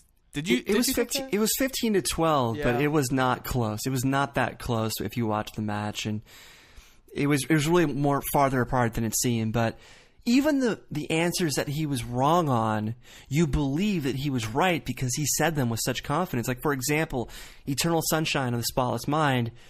When he said 2001, you absolutely believe that he knew the answer to that question, and yet it was 2004. So this guy is not fazed by the lights. He is not intimidated by this, and I think he's going to be one of those special competitors for a long time to come. I didn't mean to stray too far from your point about Knost. I mean, he started off 0-3 in round one, in the first half of round one. He didn't know Joyride, which was pretty disappointing to me. But yeah, the first round ended in 2-5 overall. So so McWeeny Drew was got close. 5 out of 6 right. Yep. This is when I noticed the close up on the wheel. I'm glad we mentioned that. By the way, we haven't talked about this yet, but they are doing multiple choice in round one in some cases. For example, the highest gross in 2007, Harry Potter, Spider-Man. They did this starting a few weeks ago, but what do you think about them doing multiple choice in round one just to kind of mix up the question variety a bit? I think it doesn't matter what I think because I watched our boy Skaliski in a conversation online. He basically just said that multiple choice questions are not going anywhere. So I don't have a problem with them. We haven't talked about it, is my point. It was an addition that they did not used to have, and we haven't really given our thoughts on it. I like it, to be honest. I hadn't even noticed it, but I mean, if they're going to put them elsewhere in the match, then I guess it only makes sense. But yeah, I think the big question, or the questions we have a problem with, are when you have to name like 5 character names, like we often refer to the Guardians of the Galaxy question that Clark had. Not that this is the case. I was just saying. But, the Gamora questions, and right. My problem though is when they come up in the final round where one competitor has to answer a question like that and the other does not. Right. That's a significant advantage to the person who does not have to answer a multiple answer question. So the final round, though, it was 11-6 going into the final round. Drew was up. And Knost briefly took the lead. He got the Tom Hardy, Chris Pine, This Means War question 12-11. But Drew put it away super quick. The 3-pointer won the match. David O. Russell, director of Joy. So I really like Drew, though. I'm glad he's there. And I liked in his post-interview, he said very simply, I smell blood. When it comes to his future in the Schmoedown, I smell blood. It was a little underwhelming that the match ended on the easiest question of the night. Because Jennifer Lawrence has only been directed by like 3 people. So Bryan Singer and David O. Russell. Right. And Francis Lawrence. We can't forget him. Oh, God. Why is there a Hunger Games poster in the Collider office near their TV? Have you noticed, this is totally off topic, but have you noticed that the Schmoes went back to their old set? Yeah, what's that about? I don't know. What's that about? Maybe it's because they had to make room for more desks in that office. Kenny's desk. They needed room for Kenny's desk. Right. Maybe that's why. Yeah, I mean, if people don't know what I'm talking about, like, they had switched over to having these black shelves with all these figurines and all this stuff from, like, Loot Crate in the background, you could tell, that setup. And then they went back to, they just sit in front of the Guardians of the Galaxy poster. So I'm curious. I assume that it's because they had to make room for Kenny and, I didn't mean to say Kenny, that's your thing, for Ken and John's desk. Well, don't say it's my thing. I go back and forth. Again, old habits die hard. I'm trying to set you up for whatever the hell you have planned for later about Ken. We'll get there in the live show, but I just want to say it was nice to have a match without all the kayfabe, even though Knost tried to get a little shticky at times. I mean, for example, in his post-interview, he made some weird point about Kristian and calling child social services in regards to his family. It was not funny. It didn't work at all. And like Kristian tried to save him a little bit when it jumped back to Kristian to close out the show. He's like, yeah, there's Matt Knost with a little rib of me. So he tried to kind of put a blanket on it, but it just didn't work whatsoever. But in general, I was glad to get a match that didn't have this big ordeal surrounding it, this big dramatic event in the post-interview. I just liked a cool, relaxed match that ended up being all right, even if it wasn't the most electric throughout every round. I'm asking this because I legitimately have no idea, and so I have to ask you, and if you don't know, let me know in the comments if any of you all know. What does Matt Knost do, if anything, aside from being a stand-up comedian? Or is he even still a stand-up comedian? I didn't know he was a stand-up comedian. See, I'm pretty sure he was, and that's how Kristian knows him. But let me know, because he's the VP of marketing at Tim Hortons. Okay, glad you could clear that up. Thank you. No problem. All right, is that everything on Schmoedown that you want to get to? It's time for the mispronunciation of the week. Oh, I didn't know we had one this week. What do you got for us? We always have. Oh. We've got a double pack this week. Oh, no. Again, folks, I try to keep these relevant to mispronunciations that they say during the week, as well as to an upcoming release or a trailer. But the first one has been bothering me for a while, and they did say it on the show this week, and that's why I'm saying it now. For a while, people have been calling this person Max von Sydow, Max von Sydow. They've been saying all these weird things about Max von Sydow, all these crazy different variations. And while he's from Sweden, his name is actually German. His family migrated from Germany to Sweden, so people always try to give it this Swedish pronunciation when it's actually where it started, in Germany. So the actual pronunciation is Max von Sydow. You can even give the V a little F, Max von Sydow. Sydow. It's not Sydow or Sydow, it's Max von Sydow. Max von Sydow. And the second mispronunciation of the week, the man who is releasing a film entitled Silence later in December. The first trailer was released. It's a highly anticipated film. This man's often regarded as Martin Scorsese. Martin Scorsese. People often try to drag the Z in there. Martin Scorsese, when it's actually Scorsese. Scorsese. Martin Scorsese. There's no Z in sight. He even says the exact pronunciation on the show Entourage. So there you go. Are you an Entourage fan? I have seen all of Entourage. Whether I'm a fan remains to be seen, but I did enjoy it for what it was in its time, even though if you look back on it now, they did so many things that just would not fly in today's PC culture. Interesting. Okay. Why do you say that? Oh, I was just curious. Because I agree. I feel like it's not a show that has aged well for those reasons. And I was just curious to see if you dug it or not. Because I'm a fan of the show. But I agree with what you said. I mean, it would drive so many people crazy on Twitter if it was on today. But the stuff like Johnny Drama's obsession with calves, like you cannot forget how funny that stuff was. Okay. Thank you for the mispronunciations. I'm kind of surprised by those because I never would have thought that those would be controversial. But you made great points. Thank you. Let's talk about Schmoes Know Show 2060. Yeah. 2060? Let's get to, I can't wait to get to that day. 2060. Episode 2060. No, 260. The Thanksgiving special, which again caught us all by surprise. I'm surprised they, didn't just take a break, but these guys worked their asses off. We had Kristian, Ellis. You forgot part of it. You forgot part of the title. Thanksgiving special plus Mega Powers interview. Okay, thank you. No problem. Kristian, Ellis, Ken, JTE on the main table, and JTE sitting at the desk was a change of pace. We don't often get to see him there. Actually, I don't know if he might have sat there for a couple minutes in one live show, because I think I remember him saying that he made a joke like, this is everything that I thought it would be. But this was the first time he actually spent a good amount of time, and especially the entire length of the show, at the desk. Do you remember when the camera was off to the side on accident and it blew the reveal of JTE a few episodes ago? We used the image as our screenshot. That's right. That was when it happened. Yep. That was when he was at the desk last. That's right.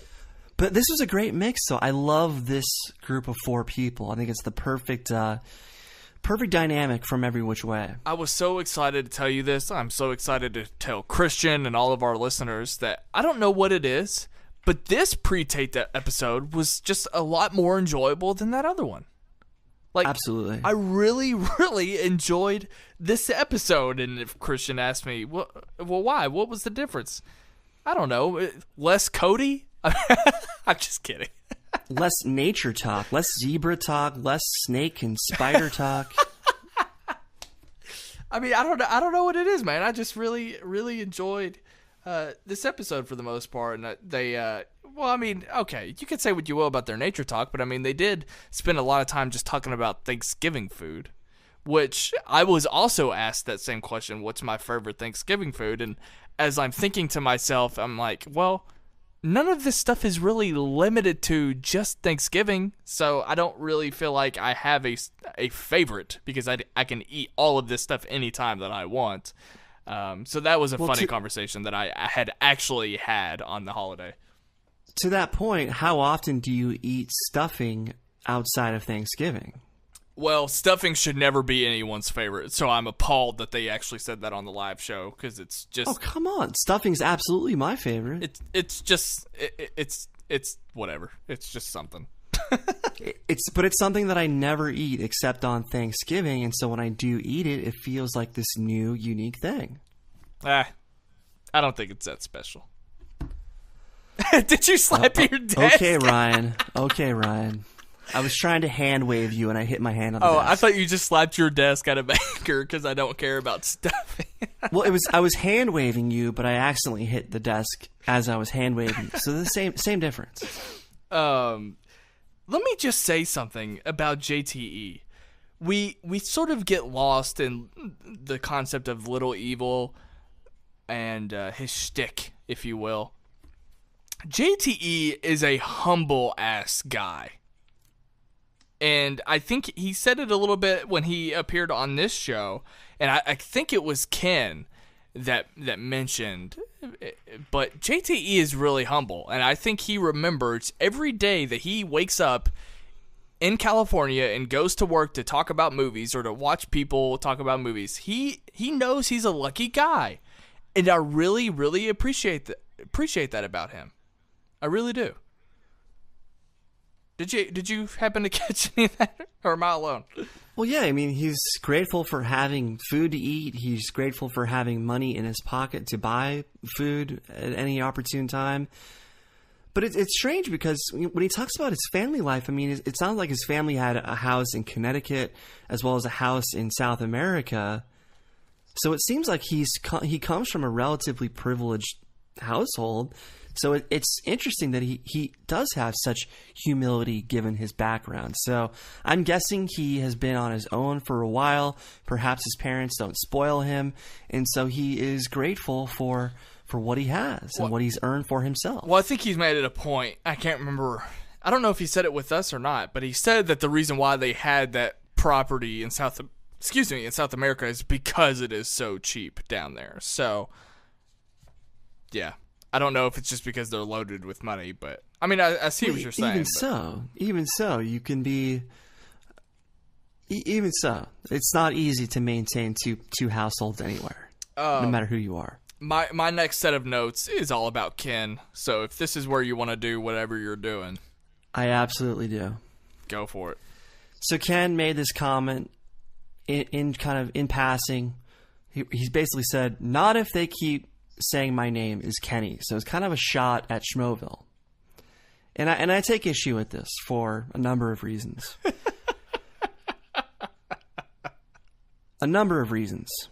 Okay. A few weeks ago, maybe a couple months ago, we talked about the fact that Schnepp calls John Campia. And I basically adopted that pronunciation. Some people get it, some people don't. I love driving them crazy either way. But my point to you then was that Schnepp has been calling Campia for so long that it's almost impossible for John to correct him because it's kind of a double-edged sword. Schnepp has been saying this for like 4 years. Or Campia just thinks it's funny. I think it's funny. Here's where I'm going with this. Okay. If Campia goes up to Schnepp and says, "Hey, John, it's actually Campia, not Campia," it's going to be awkward for John to correct Schnepp. This is not on the air. This is just in private. Yeah. It's going to be awkward for Campia to say this to Schnepp because then Schnepp is going to turn around and say, "Why didn't you tell me this 4 years ago?" So no matter which way Campia does it, it's going to be awkward for him because he has to confront his friend about it.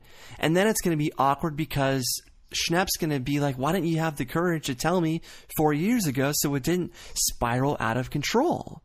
And that's the same thing that's happened with Dennis Zen. A lot of people call him Zang with the G, even though the G is silent. And he too like Django. He too has not corrected anybody, and so he let the mispronunciation slide. So to where now if he corrects them, it's going to create that double-edged sword where it's awkward for him to tell someone like Mark Ellis, "Hey, it's actually Zen." Because then Mark Ellis is going to say, "Why didn't you tell me this 4 years ago?" Now with Kenny, people like me who have been watching since Phase 3, I mean, I've been a fan since 2012, But I've developed this habit of calling him Kenny because that's what I've been hearing for the last 4 years. Now, all of a sudden, Kenny is telling us he doesn't like Kenny and he wants to be known as Ken. The problem is he's telling this to Schmoeville. He's willing to tell this to Schmoeville. He's giving Schmoeville a hard time about it, as we saw on this episode. And yet, Ashley and Campea are still calling him Kenny on the Collider side of things, on Movie Talk. So he's willing to correct us, but he's not willing to correct anybody else that he works with. So I feel like he should be willing to tell both parties and not just single Schmoeville out when everybody else does it. Okay. So I think Ken needs to have the courage to tell Campea as well as Ashley before it spirals out of control and we're sitting here 4 years later and they're still calling him Kenny even though he doesn't like Kenny. Okay. There you go. Now, I'm going to go the other way on this. Wait a second. This is not the same thing. This is not the same thing as Harloff and Ellis calling him Kenny. They've known him for 25 years. They've earned the right to call him whatever they want. Ashley does not have that right. Campea does not have that right. Right. Anyone that is new to Ken's life, he can correct now before it gets even worse. And one quick story. I was in a band with a singer. He had a very bizarre name, but it wasn't that bizarre. Our last drummer in that band called the singer by the completely wrong name for like a year. And my singer was too afraid to correct him because of this exact reason. He let it go on too long to where if he corrects him a year later, the drummer is just going to turn around and say, dude, why didn't you tell me a year ago? Because then that makes my singer or my old singer look weak. So that is why Kenny has to tell Ashley or John or whomever that is new in his life at Collider. I rest my case. Let me play a little bit of devil's advocate. So, this to me, just go with me on this. This reminds me of something else that happened this week. Someone posted in the Facebook group a picture of the Scottish actor in The Force Awakens that resembles Mark Ellis and says, oh, I forgot Mark Ellis was in The Force Awakens. And when I saw that post, I was thinking, this happened like a year ago. I don't know why we're still making fun of Ellis looking like this actor. So it's one of those things that the fans feel a part of it. And I'm not saying it's good or bad or right or wrong, but I'm saying that the people at Collider, whenever they start an inside joke, it sort of becomes a joke with Schmoeville. Now, I'm trying to think of it like Ellis would. Ellis, even though he would never admit it, and because he's a hell of a guy, I guarantee when Schmoeville takes one of those inside jokes as their own, it's the last thing that Ellis actually wants. So I disagree. I totally disagree. I think that it could get, maybe not with this particular example, but I'm sure that it's happened with some of these guys where Schmoeville kind of keeps something going, because you never know. We might think it's funny, and that's fine, but there are probably certain things that, like, for example, Kristian might tease Ellis about something, then Ellis might personally tell Kristian, hey, I don't want you to bring this up anymore, but Schmoeville doesn't know that conversation exists, and they could keep it going, and we might unknowingly be annoying some of these people when it comes to that type of thing. So, with that being said, I can actually understand when one of these guys just has to come out and be like, look, you know what, guys? No hard feelings. I would just really appreciate it if this didn't happen anymore. It's kind of getting on my nerves. So that's how it relates to Kenny in a way. I know that you're saying that it's been a long time, apparently, that people have been calling him Kenny. But I think at least... He could have said this 4 years ago. He could have. You're right. But I guess at least he's saying something now. And even though I might accidentally... In the future, I might accidentally call him Kenny. But I will... Even though I find them silly, respect his wishes, and I think that people should try to to do the same. And as for like Mova and Campia, I mean, I talked about that last week, how I thought it was funny that Campia still did it. Those guys might not have seen his Schmoeville Facebook status, so I guess you're right. He still has yet to correct those people, but I'm not going to fault him for at least saying something. I did think it was funny that he did it while he was at a Clippers game, of all places, but I'm just not really surprised when sometimes they have to be like, you know what, this is not something that I want thousands of people to be talking about in a Facebook group. So, but he's willing to say it to us because we're just a faceless other end of a computer screen. He just has to type something out, but it's different when he actually has to say it to someone's face, and that is why people like Ashley continue to say it. So if he's smart, which he is, he will say it to them right away so it doesn't spiral out of control like it has with Campia and Dennis Zen. And that is why, like I said, that is why those situations are very real. Shep wasn't saying that on purpose. Right. He thought that was the pronunciation. And the situation with Kenny proves it, that people are afraid to correct people after a while because it's an uncomfortable situation both ways. My best friend from high school, his name is Martin. In college, I accidentally called him Marty one night, and the name stuck. His wife now calls him Marty. The first day that I met him in high school, he specifically told everybody, do not ever call me Marty. He absolutely hates the name. And one night, I called him Marty in college. It's stuck ever since, and he's gotten used to it, but he's never quite forgiven me for attaching the name Marty to him. But situations like that, though, you've got to address it from the start. And I just don't like that. We're all fans of Ken's. We're all supportive of Ken's, and yet he's willing to say things to us that he's maybe not willing to say to someone like Ashley, which he needs to say to her. Okay, well, how about if you don't think that what I've said applies here, I think it's actually something worth thinking about, though, right? I mean, I've had personal interactions with Kristian, where I thought I was being funny about something, about what I thought was an inside joke, and it ended up kind of not coming from a good place. So I've talked about that a lot on here. I've had some really goofy interactions online. I mean, I'm probably to blame for some of them just because I thought that I was talking to someone that I was cool with, even though I wasn't. And I'm sure that happens a lot in Schmoeville with these people. So I'm sure there's been plenty of awkward interactions like that. So I guess in a way, I don't know. My point still stands. I kind of think that way, but I guess it's just up to you to decide if it actually applies to what we're talking about with Ken. So I think Phase 3 fans should be grandfathered in as far as the Kenny pronunciation because we've been saying it for so long, but Phase 5 fans or Phase 6 fans like yourself, you guys can easily change those habits because they haven't been habits for that long. For people like me, like I said, old habits die hard. So I've been alternating back and forth, just not even realizing that I'm doing it. But I mean, it's like I said before, it's not a sign of disrespect.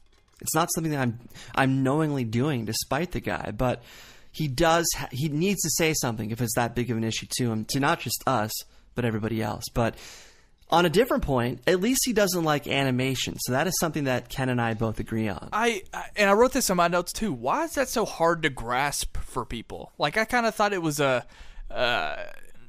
interesting discussion, but I find it very strange that people have a hard time grasping that Kristian just isn't a fan of horror, or Ken doesn't respond to animation. It's just one of those things where or Campia doesn't like sci-fi. It's just the opinion. When you hear, or my first reaction is I just have a mindless reaction because I don't think anything of it. When someone says I don't like animation, nothing in my head pops up to where I feel like I have to argue with that person. So, I don't know. There are a lot of things that people just get upset about or worked up over and feel the need to express themselves in I don't understand it because so what? Everyone's like that. I have my own preferences, and so does he. So, I do like the fact that he's watching more movies, though. He made that point as well since his new job at Collider. I think we've talked about that before, but I love that he took shots at Fantastic Beasts. Yeah. I did too. And how boring they are, or something to that effect. Ken Knapsack, I know they did it with Cobster, because lately the Schmoes reviews haven't just been Kristian and Ellis lately. Ken Knapsack, I don't think he's done a Schmoes Know review yet. Has he, in recent memory? I want to say that he has, but not in recent memory. Okay. Well, whenever you got a seat open, when Kristian and Mark are doing something, I want to see Kenny. I want to see Kenny in those. That's a good call. Plus, we got the long-awaited update on the Cody mustache Cobster beard update. And Cody's got that little corner mustache that he mentioned. I think Kristian called it the reverse Hitler. I think it was Kristian that said that. Somebody. But Ellis made a perfect analogy. I think they were talking about the Schmoedown, and he said it's like a Thursday night football game where both teams are bad. And Kristian kind of disagreed with him. And I think they were talking about the Wangers as well as Finuga. And Mark was exactly right, because both teams were bad, and that's just like a Thursday night game. Kristian thought that one of the Thursday night teams went off in most cases, but that's not the case. It's usually a battle of futility, and that's exactly what a Finuga versus the Wangers was. So I want to give Ellis credit there. And again, we made this point already, but JTE, when he wanted a new partner, it leaked onto the show. Kristian ran with it. Yep. The Finuga stuff was premeditated. What did you think, though, of the Wildman's interview? And Kristian kept making a point how, they had to come in at separate times. They didn't want to be in the same room. Wildman established that he wants to be on Team TV Talk. So what are your thoughts on the Wildman's interview, if you have any additional thoughts? Well, as far as the production of this whole thing, this is what worked for me. And I thought Macuga, you can talk about his acting skills. I called it acting at the end of that Schmoedown match. His acting, or his believability in this, was much better than before. And if that other stuff hadn't happened, I would have completely bought what happened. But now this is, to me, just an improvement of what the ending of the Schmoedown was. So I liked it a lot. I thought it was funny how they were playing up that they couldn't be in the same room together. I liked Finstock's interview as well, because it just makes absolutely no sense, and that was in the best way, because he's like Larry David to me. I mean, he could just talk, and I'm laughing at him. But both of those interviews worked. I forgot to mention this when we talked about the match, but Ken, in the intro of the match, brought up how Miss Elizabeth created a rift between the real Mega Powers. And then he brought up again how a rift could destroy Team Finuga before the match was even played. Then he even made a reference to Team Finuga being off their rockers in the intro before the match was even played. Rockers, of course, were another tag team duo that had a big falling out. Shawn Michaels threw Marty Jannetty through the window of Brutus the Barber Beefcake's barbershop set, and a lot of this kayfabe is inspired by the rift between Mega Powers as well as the Rockers. So, with all these references up top from Kenny, was he foreshadowing the rift to come? He had all of these specific references and allusions to tag teams in the WWF that had these rifts, falling outs. What was this a sign that he was hinting at what was to come? Okay.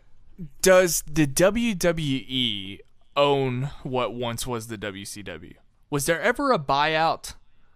The WWF is now the WWE. Right. The WCW was the rival. I know eventually WCW went under. Right. And basically WWE acquired all of their best talent because WCW just folded. Right. So that was my question. I knew that like people like Goldberg and Hulk Hogan eventually came over to WWE, but I didn't know if it was due to a buyout.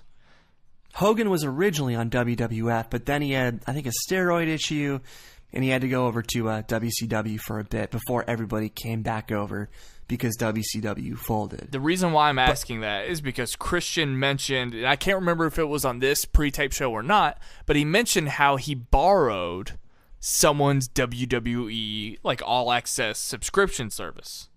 And not when he was sick on Tuesday. So, okay, that's when it was. So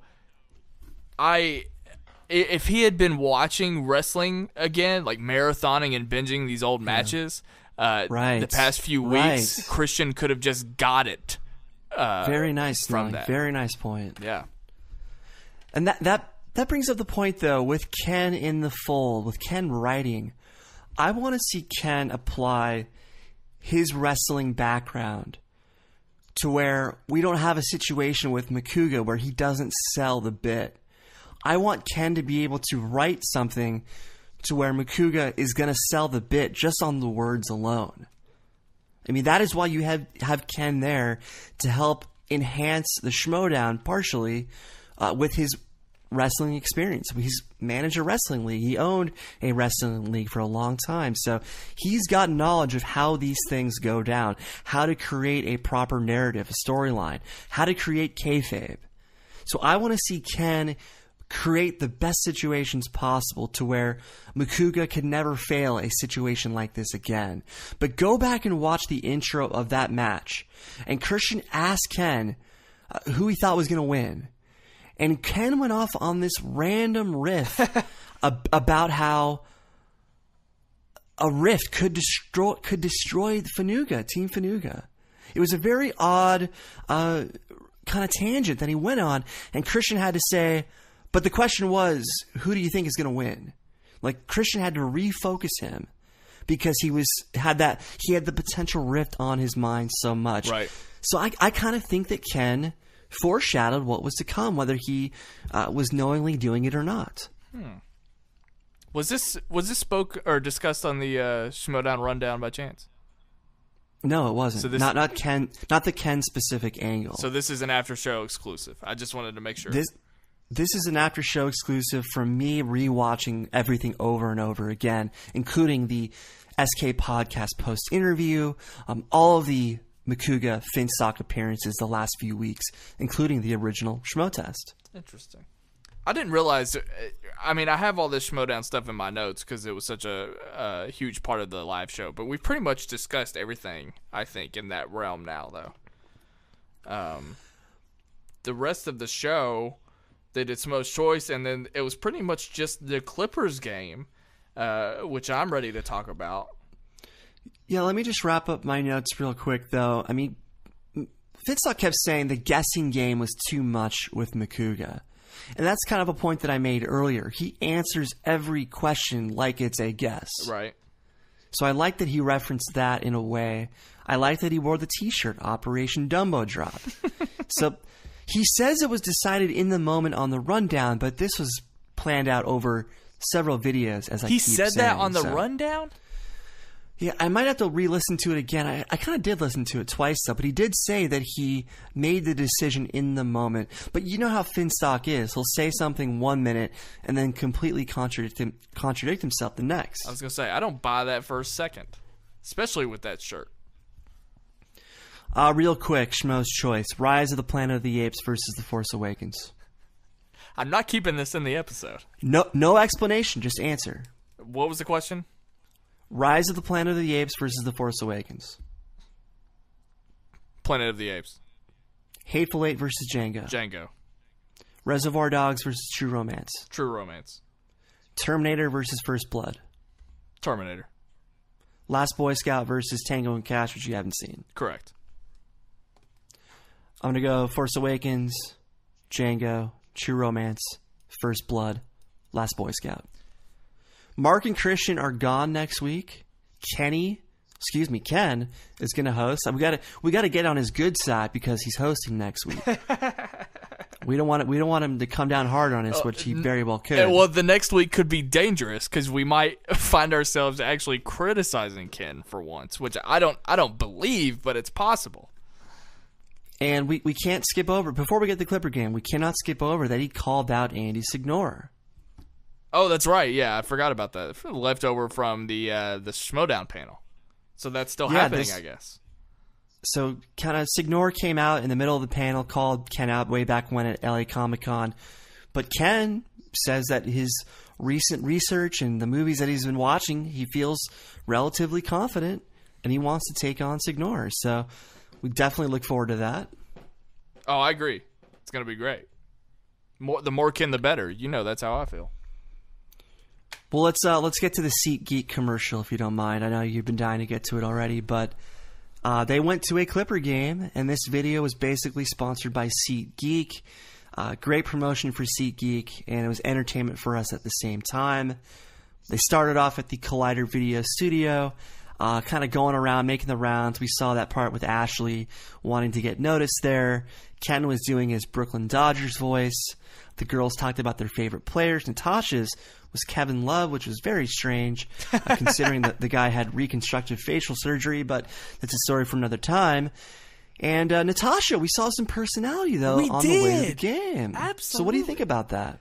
I think a lot about this. I don't know about you. I have quite a bit to say about this entire video. I agree 100% that we actually got some personality from Natasha. And, she is just lovely. I know that's a ridiculous thing to say because she's worked at Collider for so long, but me and you have talked about we feel like we haven't gotten anything out of her. And I was glad to see not just her in this dynamic, but all of them. I thought Kristian was weird. Like, weird for me. He was a different Kristian in this type of video. Different from his... For me, I could watch this kind of stuff all day long. They are interesting people, so credit to them.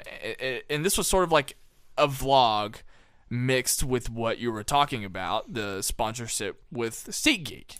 So this reminds me of the thing that I was confused about either last week or the week before, where they did that SodaStream thing. Yeah. That SodaStream video, that's nothing. Okay, I had a problem with it. When we discussed it, I was confused by it. They didn't even show what it was in the actual video in the live show. This is how you do sponsorship. And I know that they can't do it with every single thing that endorses the Schmoes Know live show, but this was not only effective for both of their businesses, but it was just totally interesting to watch. And I liked it a lot. Yeah. Why can't Natasha be like this on the actual episodes of Movie Talk? I mean, she was dancing when they asked her to dance like a Laker girl because she used to be a Laker girl. Why can't she loosen up on the actual show? I don't know. I mean, why does she have to be perfect on the actual show? It's that pageantry thing, man. I think she just Don't steal my theory, Snelling. It's not a we've discussed that plenty, and I'm with you. I know. I'm with you on this. I think that it's just God. That was a brilliant theory of mine. It's just her personality that.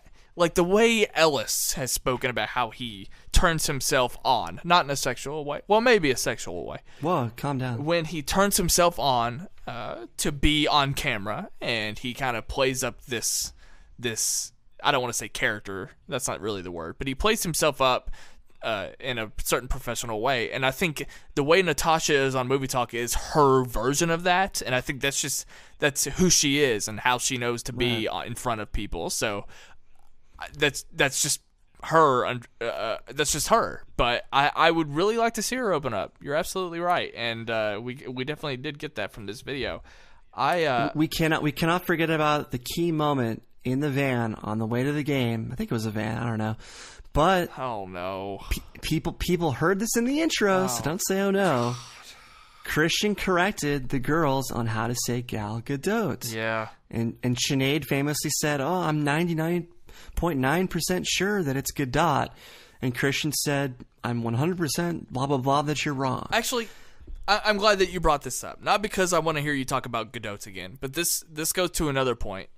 But Kenny wasn't in the car. If only Ken was in the car. Oh, but Kenny probably watched the video, and I'm sure Kristian has had that conversation with Ken probably off camera. Like, if the boss man, Kristian Harloff, is saying that, then I'm sure he's said something to Ken about it, just not on video. Ken has avoided me at all costs once I said, bet me. Bet me. I'm sure he's afraid of you, Brian. But no. I'm not saying that. Once I said, I'll bet 500, 600, whatever, I have not heard from him. So, look, Hold on. Whatever. Let me make my point real quick. Go ahead. The point I want to make is that I was waiting to hear the name Schmoeville After Show come out of Kristian's mouth in that van, and it never happened. And just a little inside knowledge for all of you listeners. When they were at the game, Kristian sent us a picture of Macuga cheesing and smiling at us, trolling us. And me and Brian and I both received that message. And you and I had a conversation where we were like, I cannot wait to see what Macuga has to say on the Clippers game video. And we made fun of it last week, but this was another week without a mention of the Schmoeville After Show, Brian. They could have gotten another 20,000 views of that particular video had we been mentioned. And when Kristian corrected the Godot part, you could tell he looked back at the camera and he stared into our soul as if to acknowledge, there you go, guys. But he could have said, the guys on blah, blah, blah said it, blah, blah, blah, and he didn't. So, yeah, Kristian is not giving us the love lately. So I feel like we've been replaced by Emma Fyffe and the rundown in Kristian's heart and mind. Well, I am a middle child, Brian, so I am used to this kind of abandonment, so it's okay. I want to, again, I didn't want to or plan on spending the majority of this section talking about Macuga. Macuga's an amateur because he started filming his video vertically on his phone, and then you had the black bars on the left and right side. Come on. You can do better than that. He chugged a beer in typical frat boy fashion, which I actually appreciated because he kicked ass in that point. Again, you can take the boy out of the frat, but you can't take the frat out of the boy. The thing that, and I assumed that you would have this talking point. We have not discussed this prior to this. Did you have something to say about Macuga doing the stripper dance moves on Sinead? Absolutely, because it made that meme that Nuno made for us a few weeks ago where we called him Magic Hat Macuga. He made the Magic Mike meme just out of nowhere because of Magic Hat and Magic Mike. He just happened to make it. Yeah. And this just made it more relevant because Macuga is doing actual stripper moves to Sinead, which makes that meme come to life. This is art imitating life, or art predicting life, art foreshadowing life. So when he did that, I wasn't at all surprised. I was expecting, in Brian Davids fashion, a rant about how Macuga he's in a committed relationship, and the last thing that he should be doing is stripping for Sinead on Collider video. That's what I was expecting out of you. Well, that too. I mean, Macuga is a living embodiment of the Magic Mike films. I mean, he, like I said at the top of the show, he could basically go on tour with the Chippendale strippers. And he doesn't have washboard abs, though. And fit right in. Well, a few weeks in the gym, maybe. But he could fit right in with those guys. He's got that sensibility about himself. But yeah, I mean, what happens when the people in his life see this? I mean, what happens when the Staples Center sees that Josh Macuga jumped on their furniture to give a lap dance? I have no Just idea. saying. But I find it very funny. Well, after the beer chug, though, somebody said the fraternity system still works in America. I believe Ellis. It was Cannon. It was Ellis. Was it Ellis? Okay. Great line. Got to give credit there. Did you notice how withdrawn Riley and Campea were? Yeah, Campea acted like he didn't want to be filmed. Yeah, it seemed that way, but it was almost like, oh man, we've got movie talk early tomorrow morning. We've got to go home early to get to bed because we've got to be up early to prep for the show. So they were still in all business mode from what I could gather. Yeah, I thought it was very weird where like there were 10 minutes left in the video and Riley was already signing off. Right. So he had to take John home, or John took him home, or he probably took John home. But there was a great moment, though, a very touching moment, where the five schmoes lined up with the court behind them and said, all growed up from the Toad Hop days. Yeah. So they just took a moment to kind of recognize how far they've come. Magic Hat, Kenny, Ellis, Kristian, Riley. So I was really not choked up, but I was really moved by that moment. This goes back to something that I've said a million times. I feel like I've said that a million times tonight. We've talked about this before. Have I done that a lot? You have. That's my thing. That's the thing that you can make fun of me for just calling back that we've had a previous version of this conversation. I have talked about wanting to see particular behind-the-scenes videos, whether it be like a documentary format or it's like a week in Collider or whatever. I would love it if they had someone on the crew that did this kind of stuff. Like, not just what RB3 or Copster title for the behind-the-scenes videos that they put on SK Podcast, but for Collider to do this type of stuff, whether there's an endorsement involved or not, would just be really great. I mean, they had the last video that I saw like this was actually an old classic video where Kristian and Ellis went to that base game. Exactly, and they don't really do that anymore. So that's the thing. They could do a web series that just records them at the office every week. Yeah. Have RB3 cut it together. RB3 could even film them all week if they wanted to have them there all that time. But they could literally produce a behind-the-scenes web series every week. And we'd love to watch it because the world that takes place within the shows is just as interesting as the shows themselves. That's why we have this show, because we are fascinated by the culture within the channels itself. Kristian, I'm available. Just let me know. I'll get to filming some stuff. I love the Sinead DeFries being referenced to the Jordan flu game and how her being at that game was as heroic as Jordan playing with the flu in the NBA Finals, because she was so sick. Yeah. And yet she was still wanting to go to this game and get everybody else sick. Kristian made a big thing about it. I love the jokes, though, where Kristian and Mark are acting like they're intimidated by these girls and they're afraid to talk to them. Ellis asked them to go to the dance with him. So, great bit. I just wish that we would get more videos like this in general, as you said. So, I think that's it for me, too, man. Yeah. It was a surprisingly good week. I don't mean that in a bad way. I didn't know that I was going to get all this content this week due to the break, and it ended up paying off. So thank you again to everyone over there at Collider and Schmoes Know for giving us great content to watch and care about and discuss throughout the week. Guys, can't wait to talk to you in the comments section below on YouTube if you're checking us out there. If not, we're also on the SK Podcast feed, wherever you listen to your podcast. Brian Davids, where can the people find you on the internet? Before I give my information, people, please make sure to rate and review the Schmoes Know podcast feed in iTunes. That not only helps out our show, but all the other shows, including The Rundown, which just had Bobby Finstock on.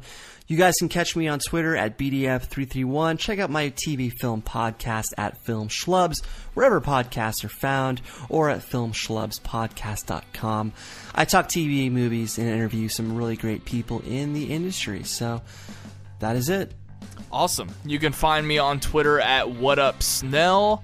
And my brand new podcast is running right now. We're doing a lot of good stuff, not only as a podcast, but as a YouTube channel. So you can just find Sight and Sound pretty much anywhere on the internet. At Sight Sound Pod, you can hang out with Brian Davids in our YouTube comment section. And yeah, give us a rating and review as well. I would greatly appreciate it. So, until next week, I am Ryan Snelling. And I'm Brian Davids. We will see you next week on the Schmoeville After Show.